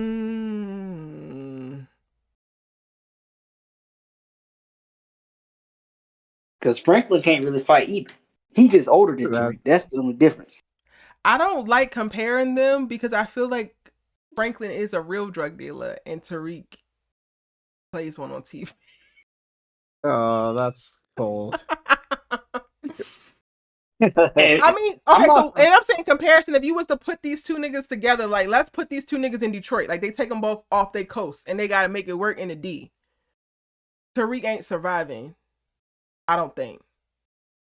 Over But that's what I'm trying to Franklin. tell you, Like Erica. I think that Franklin It's and maybe era, they both see? survive, but Franklin gets his organization set back up before Tariq does. Mm. Are we Tariq is talking more about? modern. I Tariq would- is more modern. That's why. That's what I'm telling you, Erica. It's off eras. But we also got to talk about like okay, if we take them and we put them in Detroit, right? Like Mhm. what? Like are we starting off with the Tariq from season 1 of Ghost, or are we doing the Tariq like back when he was like first starting to learn from like are we taking them like I didn't take it literally at the end start of their arc? Snowfall and the end of here, because at the end of Snowfall and here, like I feel like Franklin is like Franklin to me was on Ghost levels at his end, and Tariq ain't there yet. Yeah, me too. I think that too. I think he was So on those if levels we're, too. I'm saying if we're taking season 1 Franklin and season 1 Tariq, Franklin, because he was already given the circumstances that he would experience again if thrown into a whole new environment. Tariq don't know what it is to be on the corner aside from when Kane put him and Braden out there. He don't know. He don't know what it means to be on the corner except for when Kane put him on one to run up on them little niggas that robbed him, and when Kane put him on one, he don't know it. Yeah, the only thing you can really say, Erica, is at that point, you can make an argument Tariq has killed more people in season 1. You can say starting out, Tariq killed more people. You can say that, but you can't really say who's better. But that doesn't make You get him what I'm better. saying? I can say who's Honestly, better. Franklin's better as I would a say, drug and then- kingpin or a drug and I would kingpin in the also- making. And I would Yeah. also say Franklin would definitely, like, if you did that, Franklin would come out on top only because in their respective series, Franklin's motivations for being in the game versus Tariq's motivations for being in the game is completely different. Because in Ghost, Tariq didn't. I feel like a misconception in the power community is that Tariq killed Ghost because he wanted to be a drug dealer. Oh Tariq yeah, only got that's not what it Tariq was. Tariq only got back in the game to help pay for Davis so that way he can save his mom. It's only under circumstances that happened at the end of season 1 that he stayed in the game. But if you take away Tariq's motivation, like if you put him in Detroit, is his motivation still the same of getting back to his family? I feel like their motivations is what really pushes them to be like who they are and who they become in their respective series. And I feel like Yeah. Snowfall definitely did a better job of developing like Franklin Saint's character, because he's a completely different character at the end of Snowfall than he is in When he first episode started 1 of off. Snowfall. Exactly. Yeah, he completely different. And you can't say the same about Tariq. I don't really see the big difference between Tariq of season 1 to season 4. He just killed more people. I don't know, y'all, if we're actually gonna, and I'm not necessarily mad at that because I do appreciate the world they peppered other characters in for Tariq. Like I think that we're gonna leave Powerbook to Ghost and we're gonna be marveling at Kane. Yeah, I Yeah. do too. And speaking of the Snowfall comparison, when I saw Monet die, it reminded me of how Uncle Jerome went out. Yeah, Real it talk. did. You see. But I don't feel like crying twice in one day. I But can't do Uncle it. Jerome was a better character than Monet, though. Not okay. Now I ain't going toe to Man. toe with that. You don't think so? I'm not Wait, you even. think I'm you- not wait, even wait, putting my wait, you brain through that. I'm not even doing it. Wait, run that back. Wait, Warrior, what did you just say? I said Uncle Jerome was a better character than Monet. I think y'all also have to put let's cut credence it out. to the fact that Power and Snowfall are two different shows. They are talking about drugs, but they're two very different shows. Power is a criminal soap opera. Snowfall is a serialized documentary. Like, let's be piece. for That real. took Back in the place crack era. 80s. And you also Crack gotta era. think, Erica, it's two different time periods. That's why you Not even can't just really the time compare. periods. Like Snowfall is This based off of the story of a real person. Yeah, true. Power and is the not. and Power is the not. Power is and the like some stakes are modern. different. Power is like some modern made up new drug. That's like if I'm in college and Power I go sell is drugs. they took The Wire, put it in New York, and said, "Let's make it a soap opera." That's what Power is. Sprinkled a little bit of Empire on it, and boom. Hello. Yeah, that's So, like, basically what that's it why I is. don't even, the conversations between Snowfall and Power, I don't even really understand them because it's like they're very different shows. To me, it's the same as comparing Power to House of Dragons, or it's like these shows don't even. And Franklin was on a higher level. Don't come at me in the comments. Franklin was on a very different level. Like Ghost was smarter, more calculated. But in terms Mm, of drug game, the level that they was competing in the drug game, Franklin was selling drugs for the CIA. Ghost was selling drugs for a bisexual Hispanic man. But I feel like that's only because of Ghost's ambition and geography. True. I True. think that He yeah, if but wasn't Ghost was finding put in Franklin finna South run for Central, governor, though. if Ghost was put in South Central, I do believe that Ghost would be Franklin Saint. true. Yeah, True. if And not Ghost Good better. question. If Good not Ghost better. question. probably and Ghost probably wouldn't have ended up a drunk at the end of well. Oh, not the Well, shade.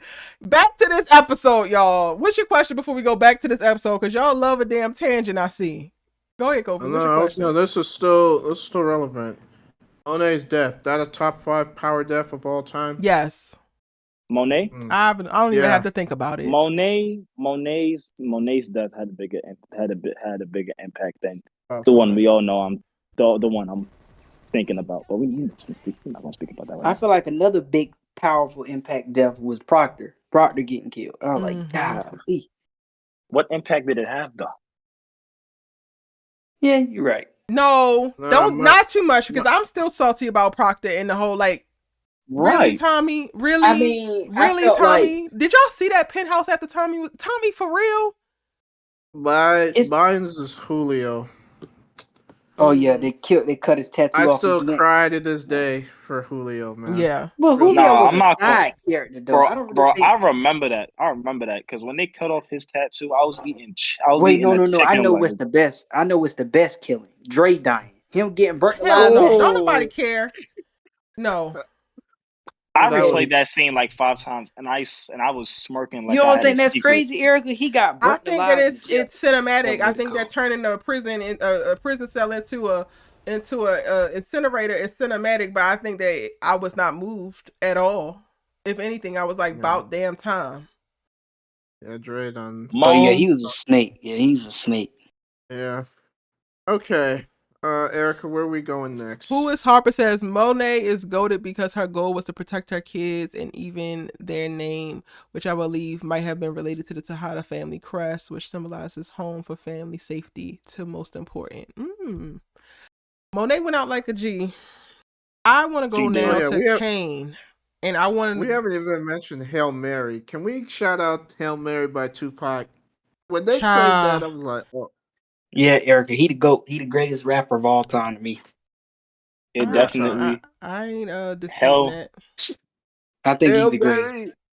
Oh, you find his way. And Follow Eric, me. crazy. They showed the stat like what rapper sold the most records. I think they said like Tupac like third all time. And what's crazy, he died at 25. How you sell the most records in hip hop, third most records in hip hop, and you're dead? You died at 25. He wasn't even at He's his peak yet. immortal. That's what I'm He saying. was The Just he wasn't even greatest at imagine of what his he all peak. could time. do if he He lived is to the 30, GOAT. 40. He's And the he was a greatest of great all actor. time. I don't care what nobody says. Tupac Shakur is the greatest rapper ever. Okay, Period. great. Well, this He wasn't. honestly, y'all, this is not a conversation about who is the greatest rapper. I'm just gonna hold. I'm not even gonna hold y'all. It's not that conversation. I'm going to Kane Tejada right now. In this episode, Junior. he is the most deactivated we have ever seen him, only to have him get set up for what will probably be the breaking of his activation button, and he will forever be on from this point on. When you really think about it and you go back and watch Kane in this episode, it's really sad to me because we get to watch him trying to play along, trying to keep the peace, accepting amends with Monet, having a little banter with his family. It feels so like, okay, I could settle into this. This could be cool. He have his last little joint with Effie. Listen, I don't understand your robotic shit, but I ain't going to shit on it because I understand it. Whatever you want is what you want. Only for him to arrive and be stuck in a place, hands tied, literally and figuratively, and can't save the woman that means the most to him. Like, just tell me what are y'all's thoughts on watching Kane in this episode? Watching. Oh, go ahead. You Ryan. can go. No, you can go, Kofi. I've spoke enough. No, you got it, bro. You were Watching, watching Kane in this episode, it's truly like a full circle moment. Seeing how like I would say out of all the Tejadas, Kane has come the furthest out of everyone. And Kane's character, he's always been the enforcer of the family. He's always been the protection. People never touched the Tejadas because they know if they touched, like if they even wanted to touch the Tejadas, they had to go through Kane. And like I feel like that's something that Kane has always prided himself on throughout the whole series, is that he knows he's fit in the streets, and he knows he's capable of protecting.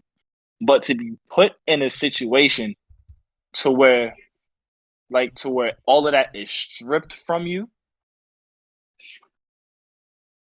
and you have no choice. You have no choice but to watch the very woman who you said has saved your life multiple times, who spared your life multiple times, no matter how many times you quote unquote went against the family, and you watch her die in front of you.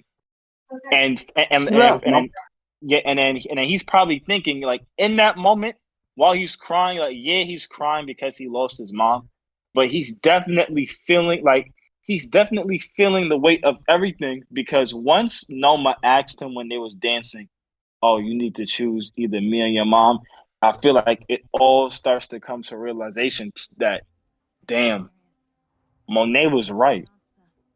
And when all of that ends up with Monet dying to save him, he's definitely probably thinking, which we'll probably see next episode, that if I would have just listened to my mom, we wouldn't be in this predicament right now.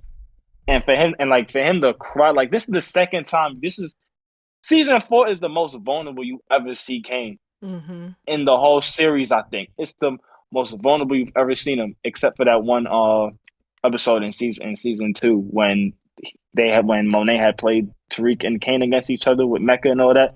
This is the second time you see him the most vulnerable. Like, you almost never see Kane cry. And it's like a full circle moment that you can tell just how much he actually cared for Monet. And going to your point of the guilt, how many times was he asked, are you sure, this episode? Multiple times. By multiple people. I just hate Noma and her sideburns. Oh, man. Did you finish your thought, though?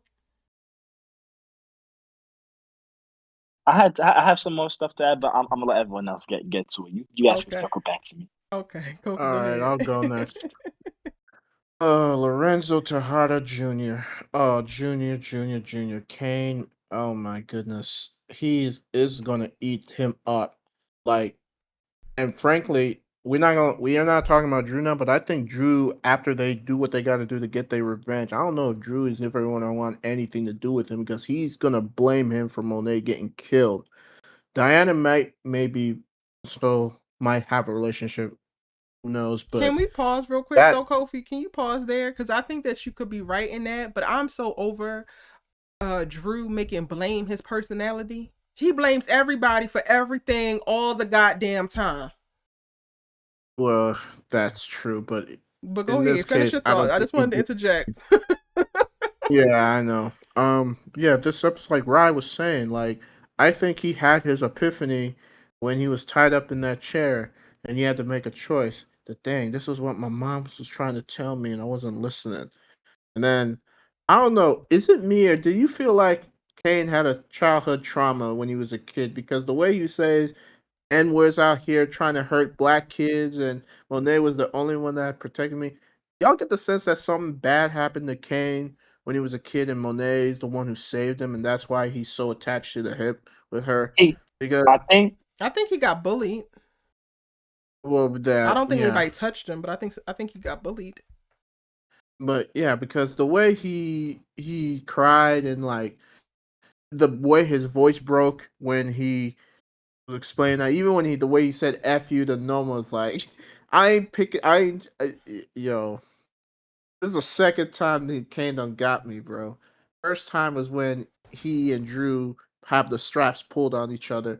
He's like, man, this is what I do. You got Diana got the Ivy League. You got your art thing. I got this. I just wanted him to respect me, man. Like, hey, like this young man just want to be loved, bro. And it's like, I feel like Hurricane is coming. Like Which makes it Hurricane, real quick though, Kobe, before you go into the hurricane part of your spiel. This is the right here. I sop this up like honey on a biscuit because Kane desperately just wants to be loved, and it makes him and his attraction to Effie make so much sense. mm, Two kids yeah, that just deeply want to be loved. My yeah. I mean, God. they made for each other, bro. Like for I don't know real. about Like all that. it's a sick. I think that they But I connected via mean, trauma. Mutual yeah, trauma. that too. But go Yeah, ahead. but true. Hurricane loading. Hurricane's loading. Like I think he's gonna be reckless. Like he got to put out. You see him with his black M bandana. Even in that promo, he's talking about y'all never tell me none. Y'all didn't keep me. Y'all kept me out of the dark with this.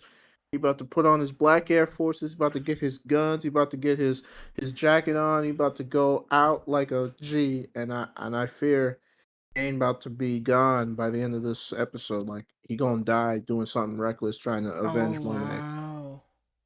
Yeah, Damn. I do. I Damn. don't want to because Kane's one of my favorite characters, but I honestly think he about to go out like Kanan went in OG Power. Like he about to get in a shootout with the cops, and that's how he go out. Because the way Diana I think screamed they hurt the Kane, series if that's the case. Killing because Monet is the one way thing, but killing Kane, that would be a loss for a future story yeah for the sure. way Diana yelled Kane in that promo, that tells me he about I might be wrong, but it just feels like he about to go out like a G, just like his mama. And that's what I have for this. And I was afraid. I didn't know if Kane was ever going. I mean, I didn't doubt that he wouldn't choose his mom, but there were some instances where you just gotta wonder, But he. Uh, he need to go to therapy. I just want to give my brother a hug and take him out for drinks, man. For real talk. Like, no man should have to see your mother die. Like, no, no. So, mm-mm. uh I think I forgot. I was watching something and it's a theory that Oh, that y'all Kane can't hear might me. have Could been. y'all can't hear me? Oh no, no, oh, you were you saying something? Yes, I think I accidentally muted myself while Kobe was talking. He just kept. I'm like, Oh, do you oh. not hear me? The benefit of Kane's character is a lot like Monet's character in that they are characters who were very clear about what they want, and you always see them working to get what they want. They are not out here pussyfooting around, BSing and just taking up screen time. So that is to be seen if Kane is going to die next episode. It does look like he's about to go, way further than under the mattress, and he about to go to some dire straits. But I really do think that if they were to sacrifice Kane in this finale, that would be a hit to the series as a whole or to the universe as a whole, because Tariq is the boy.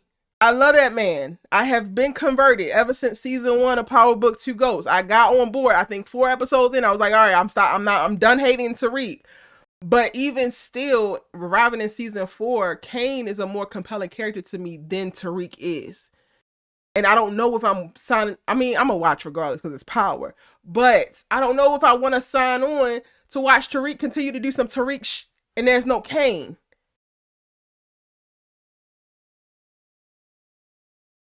What were you saying, Rye? I would I would definitely agree. I feel like if they are gonna build a series after this, like to continue Tariq's journey, which I do think they're gonna do because they're doing the same thing with Tommy. I feel like it has to be someone that that antagonizes the protagonist. And I feel like the way they've built, I feel like they've been trying to mirror Ghost and Kanan. And I feel like they've been building up Kane to be a formidable opponent for Tariq moving forward because he's been smartening up. Obviously he's physically stronger and more skilled than Tariq in that aspect. But when it comes to actually being able to go toe to toe to him, I feel like that's what they've been building up to him. And I do feel like, even though it pains me to say it, he definitely is a more compelling character than Tariq. But I do also feel like it's because like he's been surrounded with his family like the whole time. So as you're learning about the Tejada family, you're also learning about Kane. I don't feel like they've actually given Tariq that chance to actually grow. I feel like, if anything, Tariq's growth's been hindered this whole series, honestly. I think the most growth that you actually see from Tariq is in scenes with the only scenes that I think Tariq had some type of growth was either the ones with his mom, Brayden, and Effie. That's about it. I don't think he's actually had like any growth that like on par with Kane's this whole season. I mean, not whole season, whole series. Even if people like Tariq's character more than Kane, because I think out of this series, Tariq, Kane, and Monet have definitely been the most popular and compelling characters as a whole. Yeah, I agree. I don't know if it's Maybe, if Tariq's been disserviced in that way because I think that as a character, like yes, there are areas where there's holes in the writing, but that as a character, Tariq has made choices that are opposite of what Kane made, and I think that that goes to Kane being a character who needs his want as badly as he needs to breathe. So every decision that he makes is made with the informed opinion of I want this thing, but I also don't want to do this, and I don't want to do this, and I actually hate this nigga here. Everything that Kane has done is under the guise of that governing body. Tariq, though, his wants, his desires, his motivations have shifted quite a lot. So Kane is able to make large leaps or whatever. Kofi, mute for me, please. Uh, Kane is able to make certain leaps as it pertains to his character development because he stayed focused on what the hell he wanted and stopped moving the goalposts for himself. Tariq, in a lot of ways, like I'm not putting all of Tariq's lack of character development or slow character development all on the writers because Tariq decided to slide up in every fine woman and throw her pussy at him. Tariq decided that he wanted to have a moment to do this. Tariq decided that he wanted to go down to the damn his father's grave drunk and do da da da da da. Like he decided a lot of things for himself. Decisions that Kane would not have actually made because Kane is way focused on who he hates, who he loves, and that he wants to be Frank Lucas. Like Kane didn't even need to tell us that he wanted to be Frank Lucas in this episode for me to really know, like without him even saying it, like this is what I have known Kane has wanted this entire time. We cannot say the same for Tariq, and that's a choice. Right. Right. But then also with Tariq, I feel like we like I would say I think his motivations, I feel like that's the one thing that I couldn't get jiggy with when it came to Tariq's character. Because I do like Tariq. I do like Tariq as as a character, I would say more than his father, only because right now Tariq has the most potential for the most growth. But I feel like every season, Tariq's motivations change. And sometimes you forget that, oh, yeah, Tariq's actually fighting to be with his family. I feel like you only get those moments when he mentions it. Mm-hmm. But I feel like once he got Grandma Estelle out in New York, that's when you start. That's when it's like, okay, what's next? Like I've actually had moments to where I'm just like, okay, where are they gonna take this? Because I don't see. But even that, like, we didn't even see. I get this part is actually budgeting, and like when you have actors in the show or you show them on Yeah, screen, you got to pay them. But like y'all wanted me to believe that he want to make it back to his family, but he had Yaz and Estelle down the street or wherever that he could get to, and we weren't seeing him crash over the house and just sleep there or just look outside the window just to watch. Like, I never bought this whole I just gotta save my mama and get back to, like, that to me.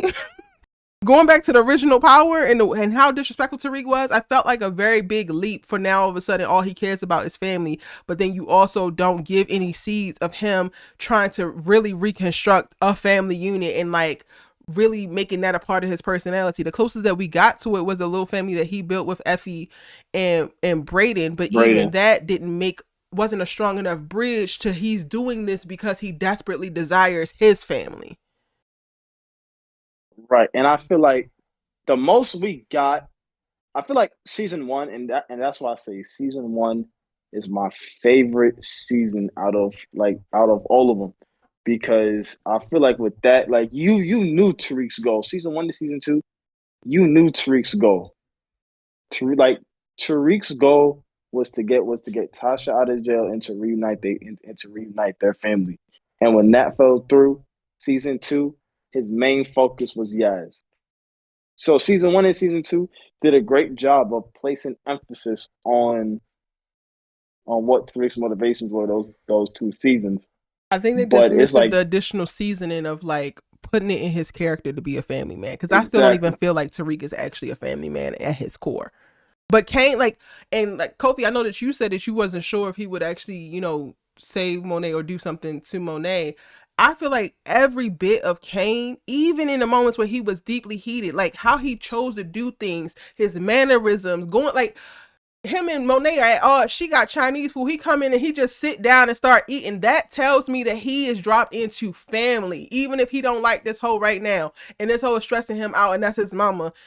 It is family above everything. And I don't think that Tariq actually has that.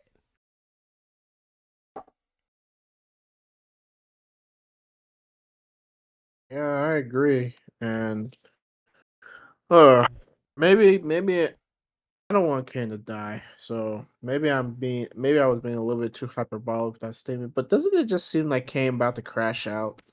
Am I the only one Yeah, that but I feels think that that way? Kane is a character that's very safe to crash out. Like, I don't worry about Kane's crash outs. I worry about the people who gonna catch the hell from his crash out. Like, Kane will always survive his crash outs to me, but I could just be have a little bit too much belief in the Kane character.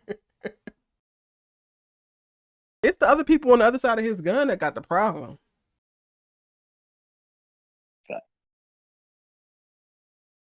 All right, so Noma. Oh, she gotta die. She gotta die. She gotta die.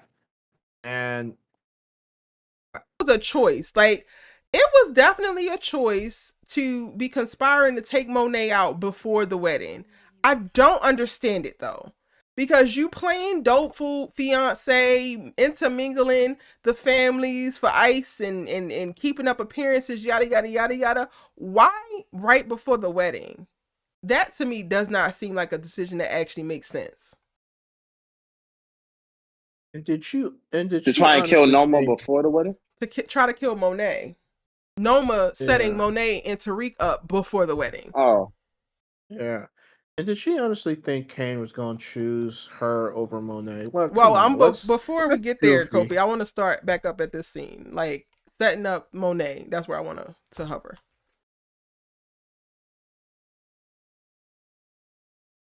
Did that make sense to y'all from the get? No. I mean, I understand why she wanted to do it. I just think it could have been a better way she could have did to, execute that plan. To be quite honest, just my It opinion, honestly. it it it, it definitely didn't make sense because Kane's not stupid. Kane is definitely not stupid. I feel like one way or another he would have figured it out. And And before the then wedding, and she's supposed to be at the like Noma, please, Noma's girl. stupid. And honestly, it gave the same thing that Tariq and Monet trying to set Noma and Carter up to go against each other. It gave that same energy. It gave very desperate, poorly thought out ass plans, and here we go. You thought Tariq and Monet's plan to turn them against each other wasn't fully thought through. I don't think that thought was a problem. I think that their desperation and like rushing to do it was the problem. Like last episode, we got to see them have two conversations at the top of the episode and midway through the episode about how these gotta go. And immediately, meanwhile, there was no, you had yet to be given assignment by Carter. Like they basically picked the hornet's nest and then got pissed that the hornets are now coming out when they actually had time. True. That's true. I feel like that's something. The element. I feel like that's an element that this series was missing. Was like well thought out plans. Thought out plans that like when you see the well thought out plans actually coming together, and you see like back in Power, whenever Ghost and Tommy wanted to take Connect out, they had to plan. And it was never just Ghost and Tommy. They had to use everyone at their disposal. It took patience. It took calculation just to be able to kill Lobos and Milan. I feel like that's one thing that's missing in this series, and I feel like that's one of the things that even separates them because a lot of their plans are out of desperation, especially this season. Yeah. I would say this season more than any other season. And so for me, Noma, you being pissed about, oh, are they actually dead or are they not? Girl, you set your damn self up. And then also you're not taking into consideration the whole immigration thing because the ICE thing is very much so real. So you set your fiance's mama up to die before the wedding, but you need his family there to make it look like this was not just conducted so that you can get a green card. Everybody is losing the damn plots to me. Everybody rushing, everybody desperate, everybody has lost the goddamn plot. And that could be, that could speak to the writing.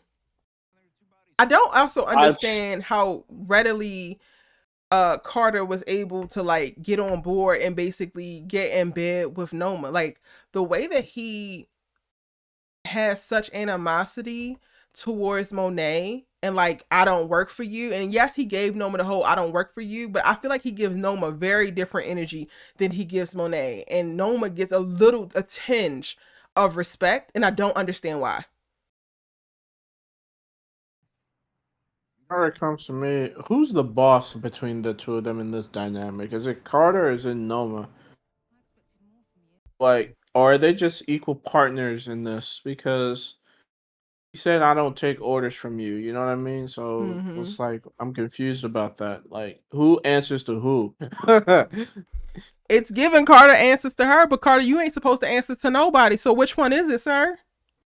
That's what I'm saying. Like, it's crazy, man. It's.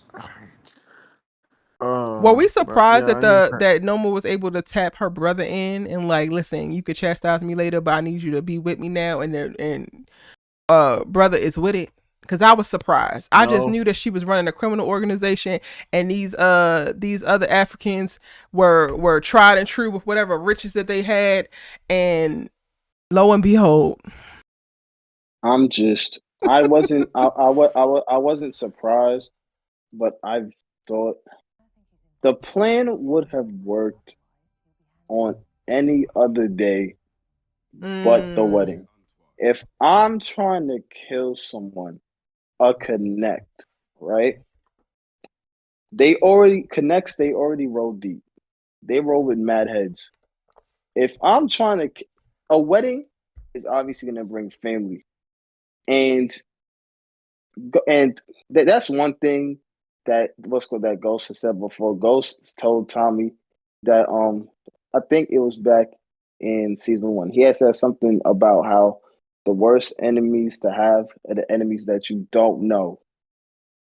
It's like it's one thing when you know who your enemies are, but it's worse to have enemies that you don't know. You Tariq already knew about Noma's brother and how Noma's brother might have potentially been dangerous because he got that information from Anya. So if you know that Noma's I didn't having remember if you that. yep, so if you know that Noma's having her wedding, right? It wouldn't be far fetched to assume that and Anya even told him that um what's her name? That Noma doesn't want her to go to Nigeria because it's dangerous. So would it be far fetched to assume, okay, you know what, maybe the rest of Noma's family is part of the drug enterprise, or they're also criminals, Mm-hmm. which means that Noma's part of the family added onto the muscle that she already has. You and Tommy told him back in season 3, you have no plan for war. You have no allies. It was very dumb for them to try and go to war, try and go to war, kill Noma. The plan to kill Carter, okay, cool, but the plan to kill Noma, she had family there Mm-hmm.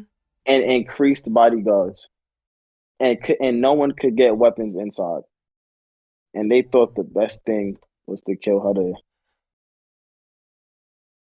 The the plans have so many loopholes, so many plot holes, and it's And just like the you. family works so beautifully orchestrated during a regular traditional moment of dance, and they cart Kane's ass up out of there, and nobody is the wiser because these niggas move. They move like an orchestra. Like everybody is in tune on. It's like y'all didn't have a damn chance. Y'all did not stand a chance. Y'all, Tariq, you and your band of yo, hooligans, your crackhead ass is braiding. I want out ass Effie. Y'all don't have a chance. they they did it, and like, what happened? What happened to the flash drive? We just mysteriously forgot about the flash drive. I'm not even gonna hold you though. Going to this moment where Noma signaled to Anya, this made me feel like Anya knows more than she be letting on to, because she did not seem disturbed about them yanking Kane's ass up off the dance floor. It gave, you know what it is. And now I'm like, what the hell is happening with Anya's character? Is she activated? Going a little bit to the, next week, because I caught the little preview real quick, and Mm-hmm. she's running with Tariq. I don't know what to make heads or tails of any of this. Any thoughts on Anya? Oh I, man, I think she about to put two and two together because slowly and surely she's been picking up. Like Noma's been caught slipping a little bit, you know, and slowly but surely, I think the light bulb's gonna go in her head. And based on the fact that the shootout happened at the wedding reception, and that there's gonna be a body and the police are gonna be there, I think Anya is going to click. Now I don't So know she how not on she her mama's links up side. with right. Now I don't know how she gonna link up with Tariq. That I'm trying to see how that whole, you know, interaction comes about where they get together and then now they're seemingly on the run together. I'm waiting for that how that matriculates. But yeah, I think Anya's about to peep game. Dom Simpleton says, I think she'll avenge her father. How's she going to avenge her father if she on the run with Tariq and didn't Tariq kill her daddy?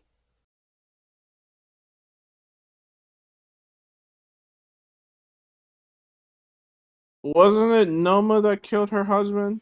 It That wasn't was. Tariq, right? Wasn't that the mission in Italy and they had to go and get something under the damn desk? Effie was in there and then So I don't yeah. even remember. Yeah, I So remember. so when Braden got caught and Tariq, the only way Tariq could get Braden back was to give the recording device to Lombardi. But before going, they gave Noma the heads up because they know the firepower that Noma had. So they were the ones that set up Oh Lombardi. yeah. And then Noma did. She Tariq, fired the shots. Okay. yeah. I was But just that like, wouldn't be Tariq is on responsible though. Like he right, his hands are not clean. That's what I was thinking. right. But to Tariq, Lombardi wasn't anybody but another competitor, Right. like another connect to get out the way. I don't think he actually realizes that was Noma's husband or whatever the case is until at the end, because I don't think Effie showed him the photo of Anya and them until the end of that episode. So Right. they didn't know, but Noma knew. Noma knew the Yeah. whole time. Yeah.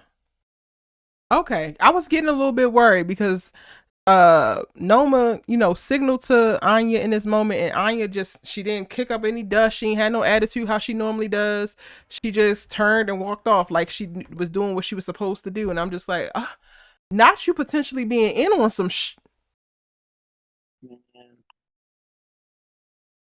At this point, everybody could go. I really love Anya though. I love the actress who plays her. She's so dropped in. She's fine as fuck. She's, oh my gosh, it's amazing. Fine as fuck. Fine as fuck. What I Okay, would not too many F-bombs. YouTube is already flagging me. Okay. Oh, I agree. I She totally is I totally fine. forgot we on YouTube. I mean, her in the traditional African garb, African princess right there. Baby. That's my type of flavor. Let me speak as a Ghanaian. I said, oh my I know they word. Nigerian. But we cousins in West Africa. I was like, yes, sir. Let me get on my African garb and try and holler. Real talk. She looks so damn good. Lord. Anything else, y'all, we got to talk about? I think we covered everything. Okay, actually, real quick, I do got to go here because Davis. Drew pisses me off. We do got to go to Davis, but Drew pisses me off real bad. Like, real bad. Drew makes my itch. Wasted potential. The top of this episode, he's going to go do his money pickup, and he hears that Carter is sending Tariq on a job, and now all of a sudden his panties in a bunch because, oh, my new daddy got a new, like, he's trying to replace me. From him sending somebody to go do one thing, Carter is the most corrupt cop on the island of Manhattan, and you think that this one thing he is sending Tariq to do is now going to usurp your quote-unquote control? Like, Drew, please get some business of your own. Get some goddamn. You know what? Matter of fact, just take your goofy ass to art school, because hearing that Tariq is running an errand and listening to a bunch of jokers that are beneath you, Kiki and him and Hall about, why is he sending Tariq? That he ain't sending none of them.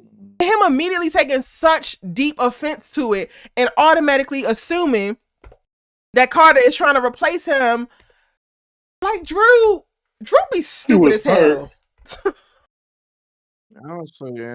Honestly, Drew surprises me because, Drew throughout this whole 4 seasons, he always gave me that he never wanted to be part of this life. All he wanted to do was love on Everett or whoever man that was in his life, go to art school, not be the number two. And now we've seen a shift where he wants that validation to be the number one guy or whatever. So kind of a weird shift. Now, Eric, I mentioned this when we were talking about Kane, how Drew blames him for Monet's death, and you say that Drew be pissing you off when it comes to the blame game. I don't know. In this case, he might have low key have a point. Okay, I just, I don't like Drew either, but he not wrong entirely, especially when they piece it together and they reevaluate how they got here. Kane should have listened to Monet from the jump. If that's the case, y'all can Well, also blame also, Tariq. he's running with the man who tried to send Monet to his death. I mean, to her death. So, like, there's that just part as much too. as you saying that it's Kane's fault, it's your fault as well. Daddy Cop, you was just sitting at his damn feet, sucking his toes, Drew. Daddy So Cop. please, Like, Yeah, I get it, but I think whatever animosity the two of them are gonna have, they're gonna put that aside for the sake of getting revenge for their moms. So now after the that, I T don't is know. that Kane don't have real animosity for Drew. That's the T. And I think because Kane is a naturally more aggressive character, it's easier to believe that he's always the aggressor. But Drew's passive aggressive ass has been outed, and he is the problem most of the time. So too, I feel like Drew is. Well, before I get into that, I feel like Kane's Well, wait, real main quick, because this also problem. came up for me. Real quick, let me say this. Mm-hmm. Even going to the point of like Kane being pissed that Drew got selected by Lorenzo, Kane was rightful to be pissed. He was 100% rightful to be pissed. Hindsight is 2020. Drew is the problem. Okay, go ahead, Ra. I was just about to go to that. Like, even Kane said, Oh my gosh, Neek, mute for me, babe. Welcome in, but mute. Doing so many of the nice things. Neek, you're in, honey. I need you to mute while you're not speaking.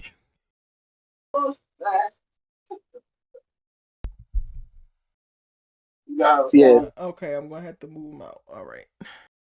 Go ahead, Ryan. Sorry. Okay. Yeah. So Kane said it best when they had Drew versus Kane part 1 back in the episode where they were on the hunt for Drew and Diana. Kane said you didn't even want to be in this, but when Lorenzo gets out and makes you his number 2, like nothing is a worse and most annoying feeling than someone getting something that you truly wanted and valued, and you know that their heart's not in it. Mm-hmm.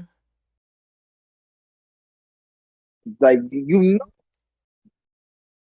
know, every time it really only felt like Drew really only wanted to be in the game.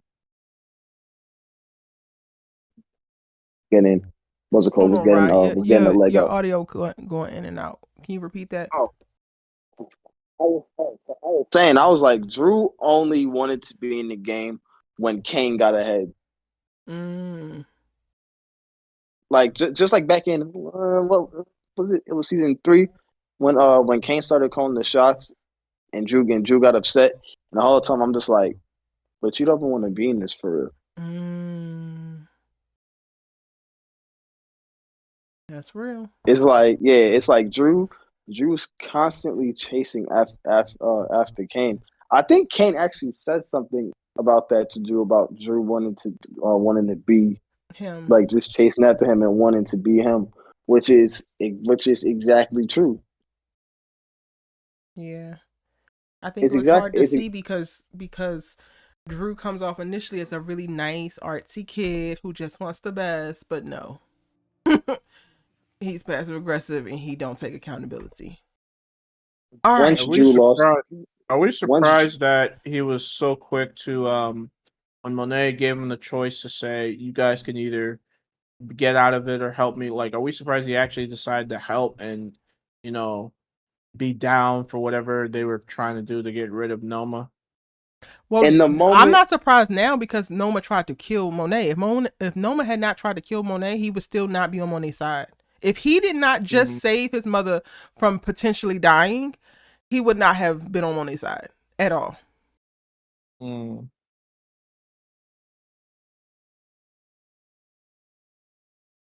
Well, I'm surprised, but not surprised. I'm not surprised because Monet did what she like.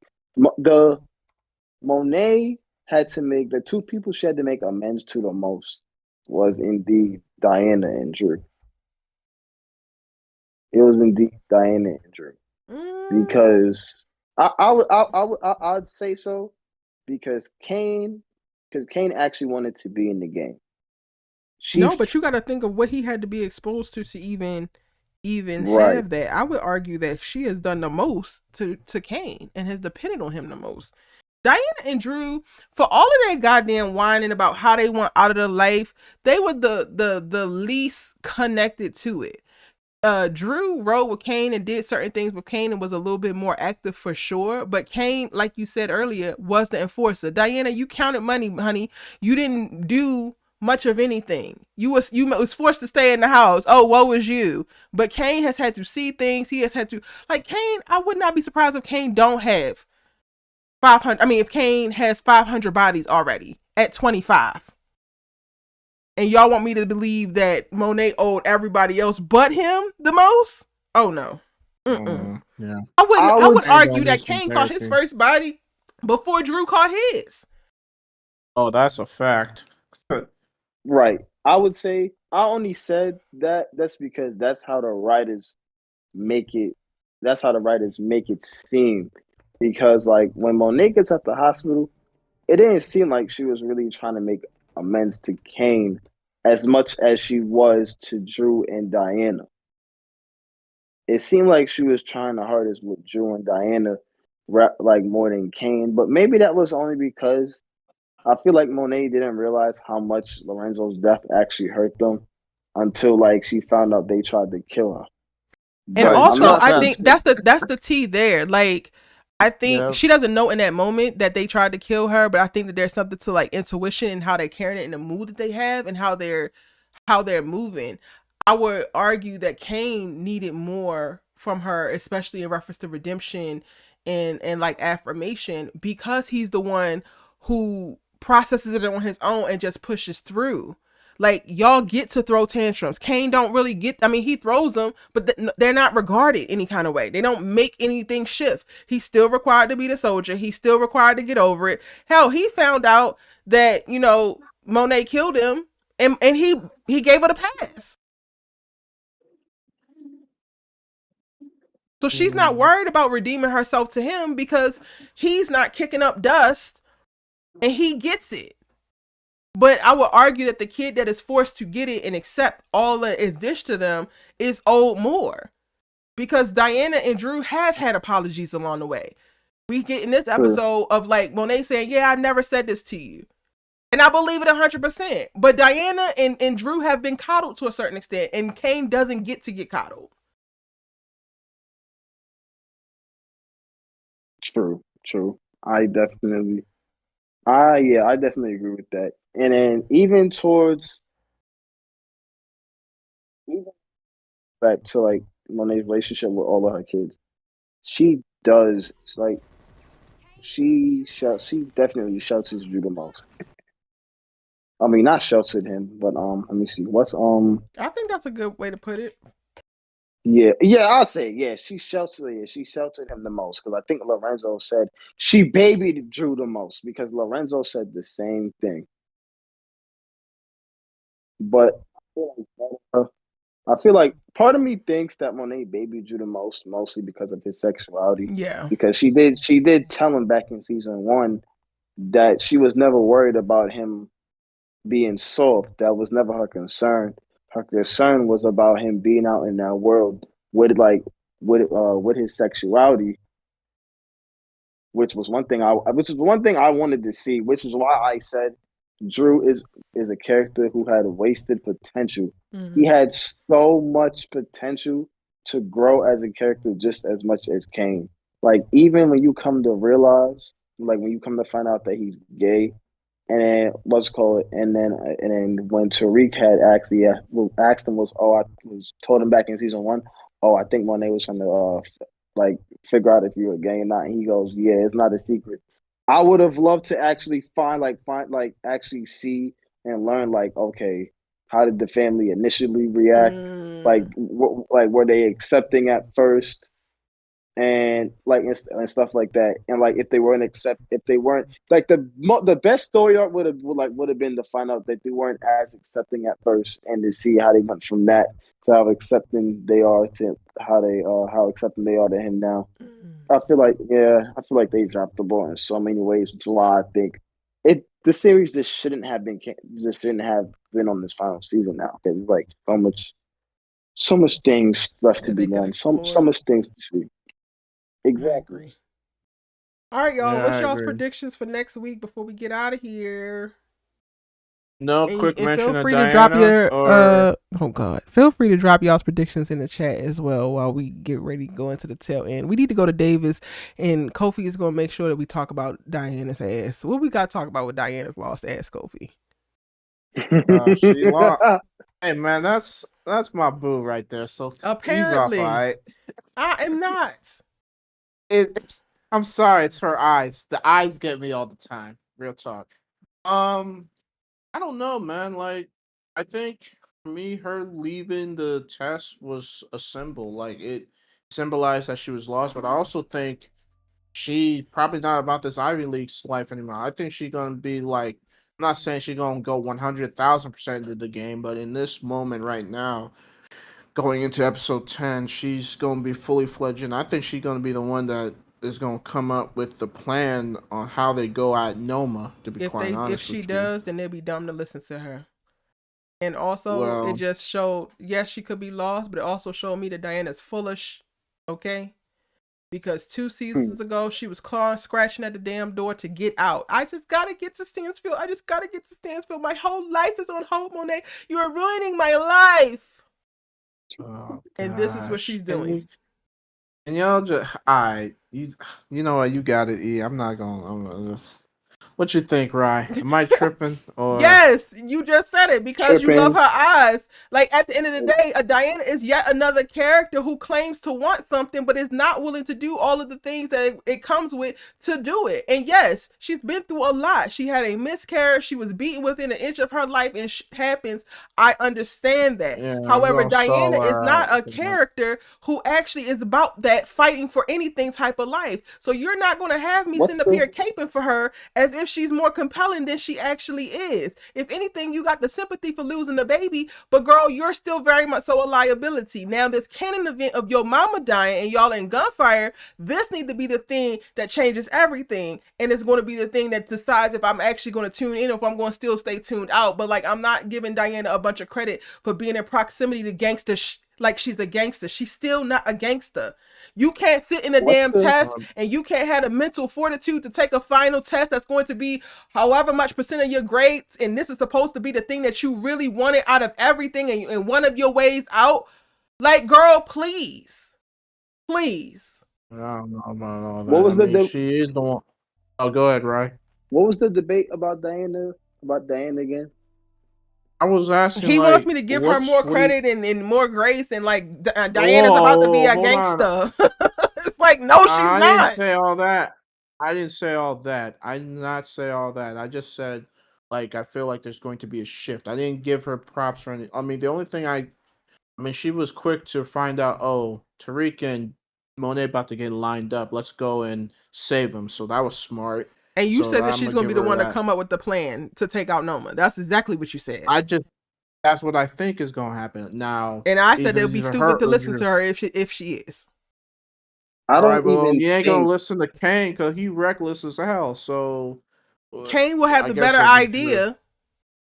Then what Drew, the hell Drew? I mean, then what the hell Diana's gonna come up with? Diana is a visitor. She is just now getting her feet wet in this gangster. Why would anybody listen to her? And she's crying about being lost. She can't even take a goddamn test. But y'all want to have her mastermind a plan to take out the biggest queen pin that has just killed a mama? Y'all got it. You might as well go ahead and Brayden to draft the plan. Give Brayden 16 vials and have Brayden draft the plan if you want to let Diana draft the plan. Stranger things have happened now.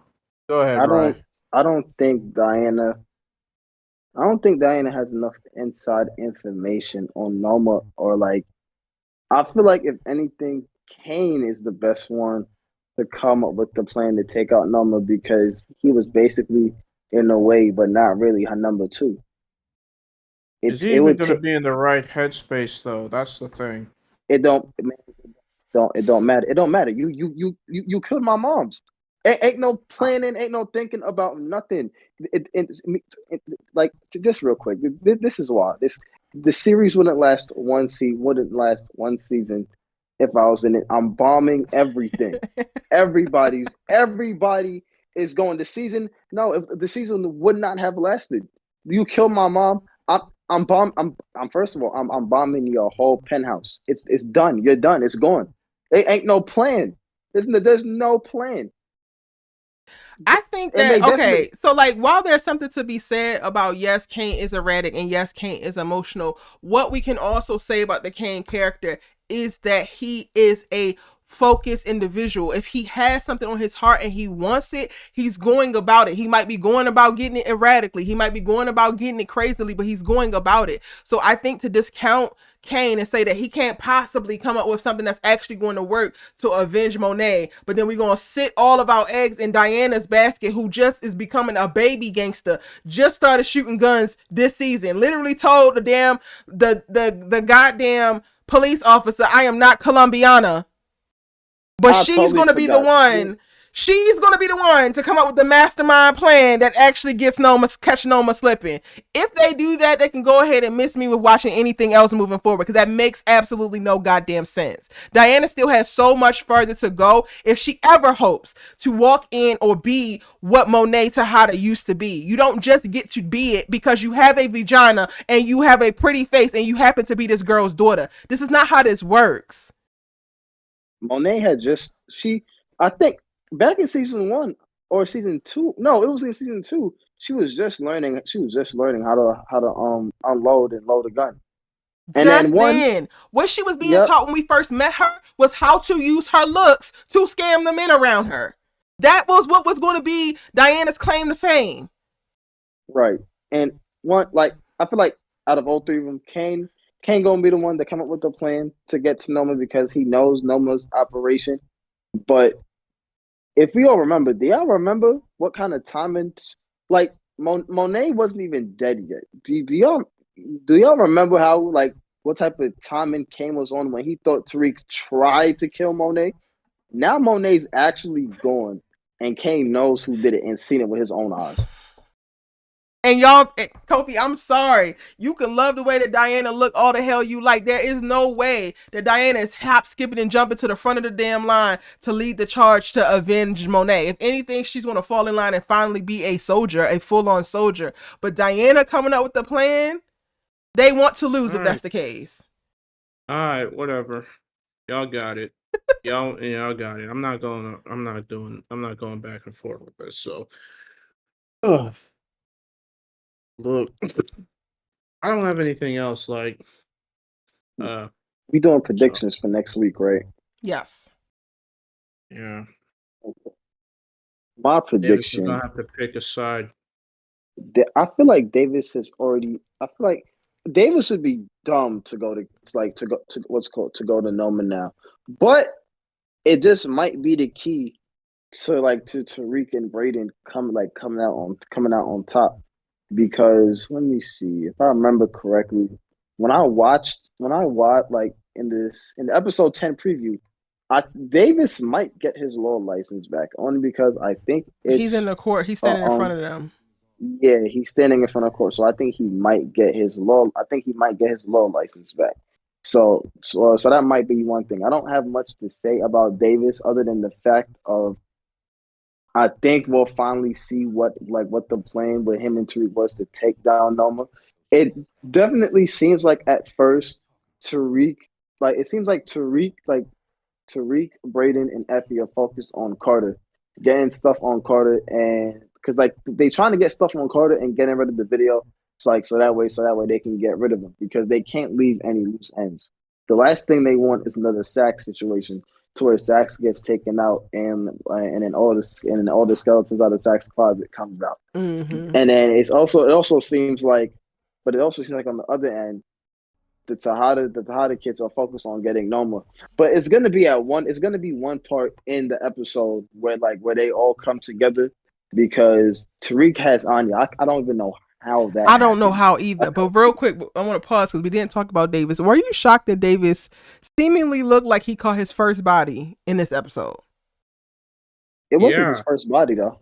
That's what I thought. But why is he looking like this? was- If it's not his first body, how the hell are you looking like this? Maybe he Because hasn't killed in a long time. I don't know. or like it's never specified that the murder that he did that Theo went away for was like something that was premeditated. It might have been a complete accident. But then again, it might have been an accident, but it's also been implied that Davis and Theo like they were in the streets when they were younger. Mm-hmm. So I mean, shoot, it all depends. I was shocked. I thought Davis was gonna get taken out in that scene. I really thought so. I'm glad he did. I'm glad he didn't. Ooh. I'm glad he didn't because he definitely choked that soldier out. James would be proud. He did him like how Ooh, James yes, did he would. in that part and let's go in that parking lot. Yes. And then let me Hey, see. Shirelli. Yes, you called live. Okay, you're going back You to don't your have to make a predictions. side. And let me What see. sides are you talking about, Kofi? What sides? Like side. Like he keeps playing both sides. With Oh, you're saying Noma, Davis and then, has to pick a side. Oh, I thought you were saying we got to pick a side. Yeah. Okay. I feel like Yeah. at this point, I feel like Davis has always been on Tariq's and Monet's side, but he also had to still dip his pinky toe in Noma. I feel like Noma. I feel like what he's doing was risky but smart. He's obviously on loyal to Tariq and Monet, but he's also making sure just in case something happens, he still has Noma in his back pocket. Mm-hmm. And yep, and that was one thing.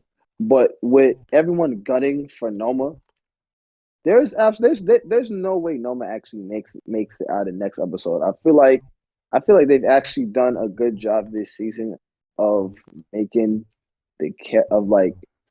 having the big bads of the season live up to their hype. Live up to their hype.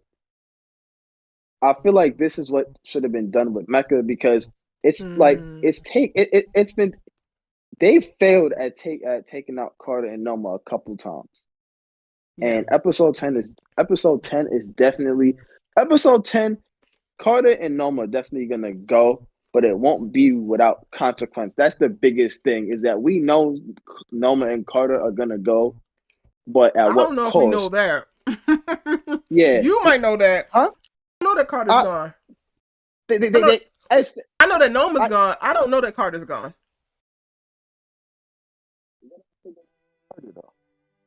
I couldn't hear you, Rye. Oh, I was saying I can't think of what else they could do with Carter.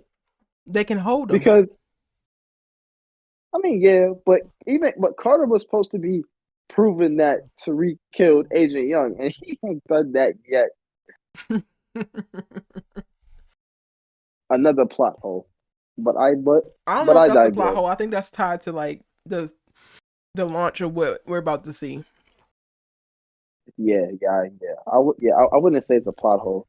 Let me see who else is left. I definitely think. Well, even though I don't want to say it, Kane might end up dying because one thing I want to know is how does NYPD get involved, or do they get involved because of Carter, which seems unlikely because Carter's tied up right now with Effie Braden and Tariq. Well, so Nico my was whole supposed thing is, to, if Carter doesn't check in a certain amount of times within a certain number of hours, it's supposed to activate Nico, who activates the NYPD. right. But I think Kane might end up dying next episode, even though it's not what I want. I mean, no, I wanted Kane to die by Tariq's hands. But if Kane had to go, I wanted that to happen. But once they grow old, nice and old, they nice and 50, 60. Right. Kane might end up dying because I feel like if they are gonna do another spinoff with Tariq, the Tejadas have to go. I feel like it's just how they do it. Do we care I about feel Tariq like, without Kane? I mean, yeah, I don't know if I I'd, do. I mean, I would say so because I would Saytet Tariq. says Tariq is killing Carter. Kane is chasing Noma at the chopper. Tariq is either saving Anya from an attack or taking her hostage while pretending to protect her. Anya is definitely going to be the key in all of this because Noma's not just going to let Anya go. They're there's just no way. So, the chopper, it might be Noma trying to flee. That might be why they're at the hangar. It might be them trying to flee, but it does look like Mecha's hangar. But I can't exactly tell. But I would say if any, I feel like if any of the Tejadas are actually gonna go based on, I mean, if any of the Tejadas are gonna survive based on the trailer, it might just be Diana. I feel like it Oh would make the most God. sense. Look, listen, let me finish. I would say it makes the most sense because out of all three of them, she's the least involved. It makes sense for the person that's least involved to actually get away from the cops if they're involved now. I mean, I it feel makes like sense if they Kane's don't plan to do nothing else right. I with feel the like Kane series. is too. I feel like Kane is too deep in the game and involved and has like his hand and like in everything for him like to just it's either he dies or he gets arrested if the NYPD is there because the NYPD they're not just gonna walk away. All I right, I think want the to play this. NYPD is. I'm gonna play this. I'm gonna play this little trailer because I didn't even fully unpack it. I'm gonna play this real quick and like see. I So think the it's NYPD is there Carter because of the. and Tariq at the very first scene, and I think the Carter's reminding Tariq that the NYPD is gonna be coming. The body gets removed. That's Monet's body from the mansion. I'm sick. Drew is coming out of elevator with a cop, or behind a cop, not with a cop. He don't look like he's with him. Brayden is back at the hangar. Noma is in some ominous place looking all scary and weird. Kane crying about his mama. But he got his black do-rag on, so we already know what's up. It's up and it's stuck now. Cause yeah, you was tripping with this one. This is what y'all talking about, the NYPD with Drew and Diana being put on the ground. Yep, and then it's David, another scene after that. and then Davis is in his hearing for his law license. Tariq and Anya look like they're escaping. They look like they're escaping from some little weird barn situation. Oh no, it's a brick building with just wood doors. The hangar at night. This looks like Noma's car. Hold on. Oh shit, hold on. I was moving a little too fast. There's this scene where Kane is shooting at the cops and he gets shot, and you see Diana like looking extremely distraught and yelling his name. Yeah, I think that's the very last scene. Hold on a second. You know one thing that's been irritating me for the past like 3 episodes? What? Noma's army got AKs, Uzis, all of this, and we still rolling up on them with Glock 19s. Child. We still rolling on them with Glock. Really? Glock 19s. It's wild work. So Diana's saying, I Where are can't the hear it, guns? y'all. I can't really hear what they're saying, but I'm playing it for y'all so y'all will be able to hear. Diana is yelling at Kane at the house. It looked like Brayden gets the drop on Carter, who got his gun poured on Tariq. Diana is shooting through a gate at somebody, and it looked like Kane didn't want her to do that. Tariq driving looked like an SUV because it got a partition. Anya is wilding on Noma, as she should. Noma's army is shooting at somebody from away. Okay, it looked like Tariq is driving this getaway car with Anya in it. Yep. Noma screaming. Kane coming in blasting. Don't give a fuck.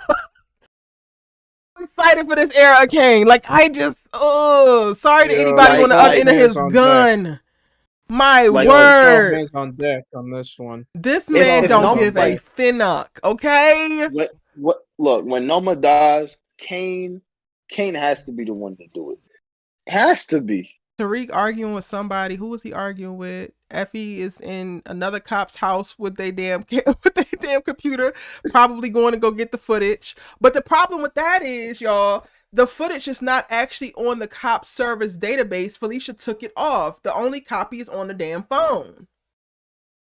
Okay, let me keep it playing. But like, so she gonna go looking and she ain't gonna find nothing. Diana screaming, Kane. He probably on some get all and that's it. That's it. That's the end. That's the end. Oh no! And then we go back to Carter. This is probably the top of the episode. What you gonna do, brother? Man, Oh let me tell you Lord. something. Good Lord, fix it, Jesus. Oh Lord. Not too much on I'm Diana. She's telling. smart, says who is Harper. I'm not saying that Diana is dumb. I don't think that she is street smart. I think that she still has a long way to go as it pertains to her gangsta proximity. So you can't just give people credit like coins within the life if they haven't done things to actually build themselves in the life. It's like trying to give her a reputation that she didn't actually earn. She could be a smart girl all the hell she like, but that doesn't mean that she is actually a queen pin in the making just because her mama was a queen pin. If that was the case, then Anya should be a queen pin. Effie better be in Carter's house. I hope she is, and I hope she sees all the goddamn wife stuff because Carter, you need therapy, bro. You need to release. What were you saying, Kofi? I'm just saying, this episode's finna piss me off. Like I'm telling you, we're hanging on a cliffhanger. Like there's so much unresolved things that I don't know if an hour is going to answer everything. To be quite honest, like It's it's gonna not. end in a cliff.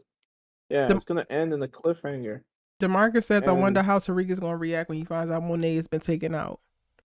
I think that one's Let going to me hit him tell you hard. It's going to something. hit him hard too. I wouldn't be I'm not surprised if we get going. a moment of Kane. That's not even your mama, nigga. always be staying I'm a jealous of miss. Tariq. I'm gonna miss Tariq. Out of like my favorite interactions is Tariq and Monet's interactions. It Mm-hmm. always has been. Yeah, she It considers him another son. Honestly, yeah. she does. She said it back in season like at the end of season one. After Tommy left and she literally told him, "Come on, the family's waiting." Yeah. And then when she was trying to find out when Zeke, who killed Zeke, she went to Tariq. Tariq, you always need to know what's going on. And then he's like, I got you.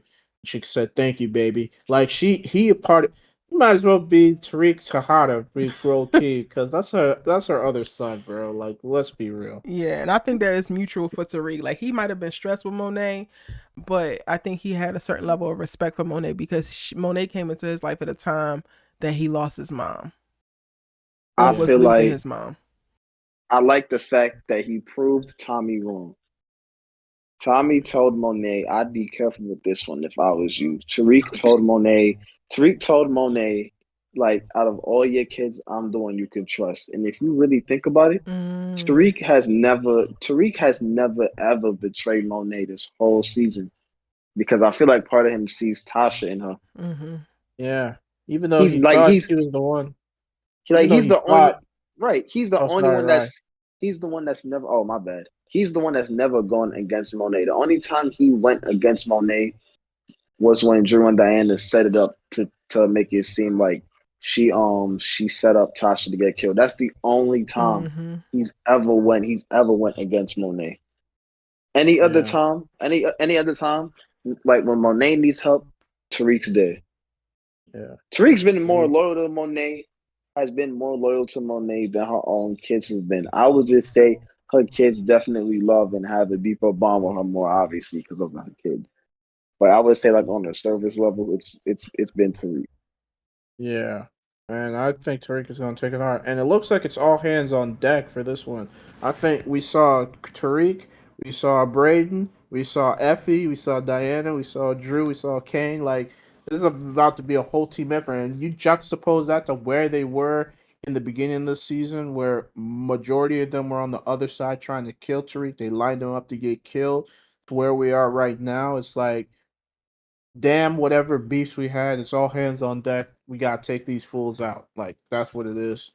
What I want to know, So, I want to know what do you guys think is going to happen to Tariq within the hmm. last 10 minutes of next week's episode? I don't even want to think about it, And honestly. Oh, bro, I'm telling you right I now, honestly don't know. I really I'm don't.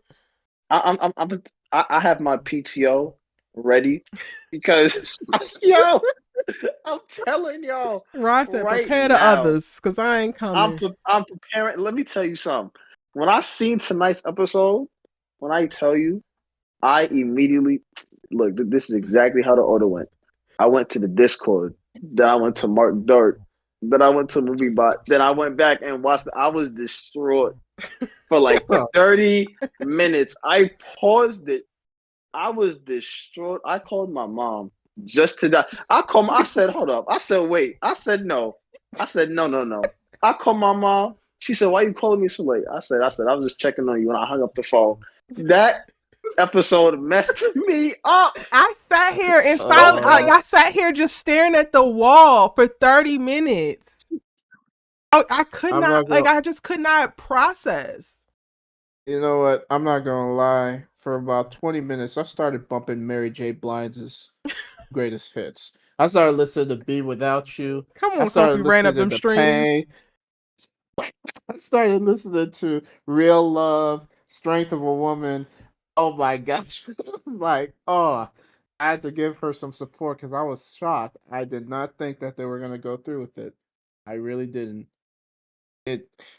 Oh man. Heck, I even listened to the joint that she did with Method Man. "You're All I Need." Mm-hmm. That joint. Man, Well, y'all I say felt like that I Tariq lost. is the most loyal to Monet, right? Some people said in the chat that Tariq is the worst thing that ever happened to the Tejada family. How do y'all feel about that? And that's where we'll probably get ready to end. Can I speak on this real quick? Yes, yes. I just want to say to everybody in the chat saying that Tariq is the worst thing that happened to the family. It's Kane, and I'm gonna say it again. It's Kane. In season one, Tariq didn't want nothing but to make some money. But here go Kane. Monet, can't believe you're giving all this product to Tariq to go sell at Sandsfield. Man, Tariq just minding his business, and here go Kane trying to kill him with GTG. Yeah. Season two, Tariq was doing nothing but trying to sell some product. Season three. Oh yeah, I forgot. Kane set Tariq up. Tariq has had so many chances and reasons to kill the Tejada family and never does it. And every beef that Tariq has had with the Tejada family can be traced back to Kane, except for what Drew and Diana did. Kane's actions towards Tariq throughout season one and season two is what ultimately set in motion. The Tejada family was their own downfall, honestly. Tariq didn't have nothing to do with it. If anything, if it wasn't for Tariq, they'd be dead. They'd be dead Ooh. and broke. They would have been dead and broke, and they would have lost their house. Yeah, real talk. It's Tariq, Kane that's Tariq, the one that did all this, man. Diana Tariq liked him never from the jump. Drew was kind exactly. of, you know, Drew rocked with him a little bit, so it was Kane was always the op. Let's be real. It was jealousy because all It the love was, and attention he wanted from Monet, Monet was giving it to Tariq. That's why he hated this little, you know what. So it's like, and uh, see this. This is what I'm So saying. I This is what think I'm that the saying. point that This people were making is not necessarily that Tariq had it out for him. It's almost that Tariq comes with so much that the moment that he entered their orbit, their lives and their world was destroyed because of the nature of who Tariq is. Like Sayat says, I think that the hottest issues were magnified when Tariq came into the picture.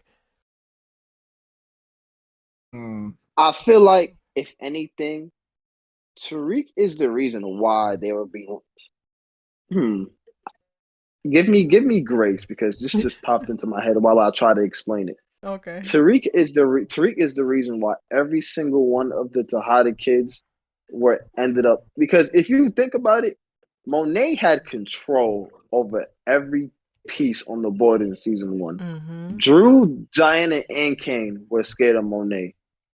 They almost never went against her. Tariq coming into the picture is the only reason why That freed they them. built up, is the only Yeah. thing that freed them in a sense. Gave them That's the autonomy. only, exactly. Yeah. Tariq is the reason why Drew found a purpose outside of the drug game. This is why he found Everett. Oh, how Diana, Diana wanted to go to school and yeah, then, Diana. loved Tariq. Mm-hmm.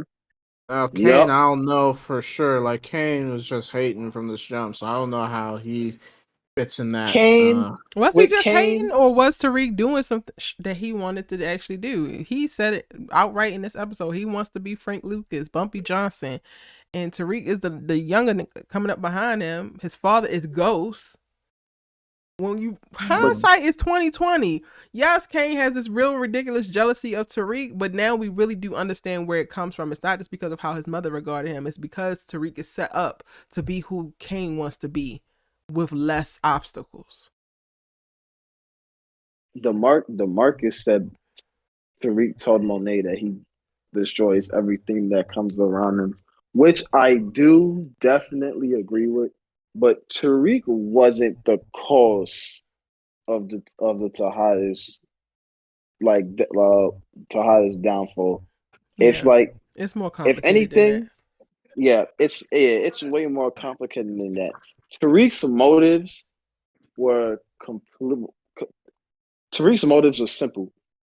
He just wanted to connect to get him money, so that way he can get out of it. So that way he can get out of the game. Monet actually gave him an out in season 2. At like literally, like Monet gave him an out in season 2 when they killed Mecca. She was about to let him go, and he literally said, "You know what? It seems like you don't have a connect. So it seems like we're in this together now." Every Kofi, mute, please. rest. Oh, sorry. It's okay.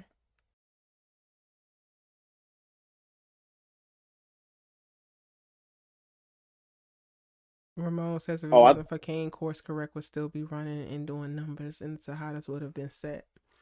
I mean, it would have. I think that there's credence to all of these arguments, and it's not just as simple as saying that Tariq is the tornado that ruins towns when he comes into town. Thank y'all so much for joining me for this conversation and unpacking this most recent episode. Did you want to say something else, Rye? Oh, I had totally forgot to. Tariq even told Kane in like what's called in season 3 that everything was his fault, because they even tried to kill Lauren behind his back, and honestly that's what mostly set up the Rico and everything they had to endure in season 3 too. It's always been Kane. It's it's always been him, and I stand on that. All right, that's gonna be your closing remarks. Kofi, you got any final remarks? Briefly. Yeah, briefly. I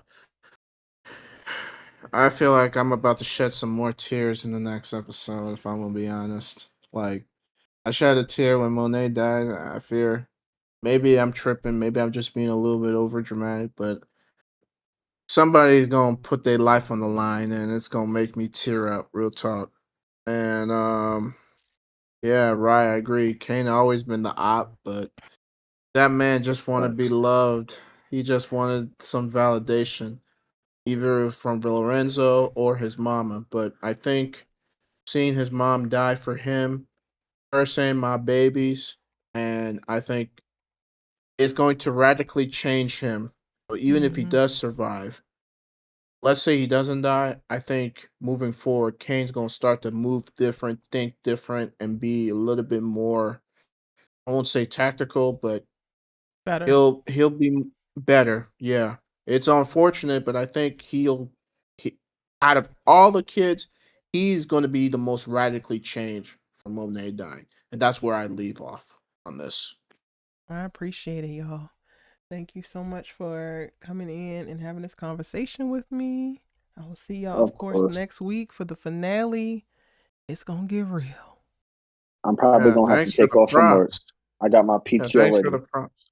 I got the props for the Monet death prediction. That wasn't really a prediction. It was more so of a statement that I made, and I didn't actually think they were going to go through with it, but they did. So, shout out you for giving me the shout out for that. So, Of yeah. course, of course. See y'all next week. All right, y'all. We about to get out of here. I thank everybody for joining me. If you also were in the chat and sharing your thoughts. I'm trying to pin this comment and it just my computer is being weird, but Sayette says Brashandra and Kane been the problem. How Brashandra get in on this? She run her mouth. She the mouth of the South, the mouth of the New York.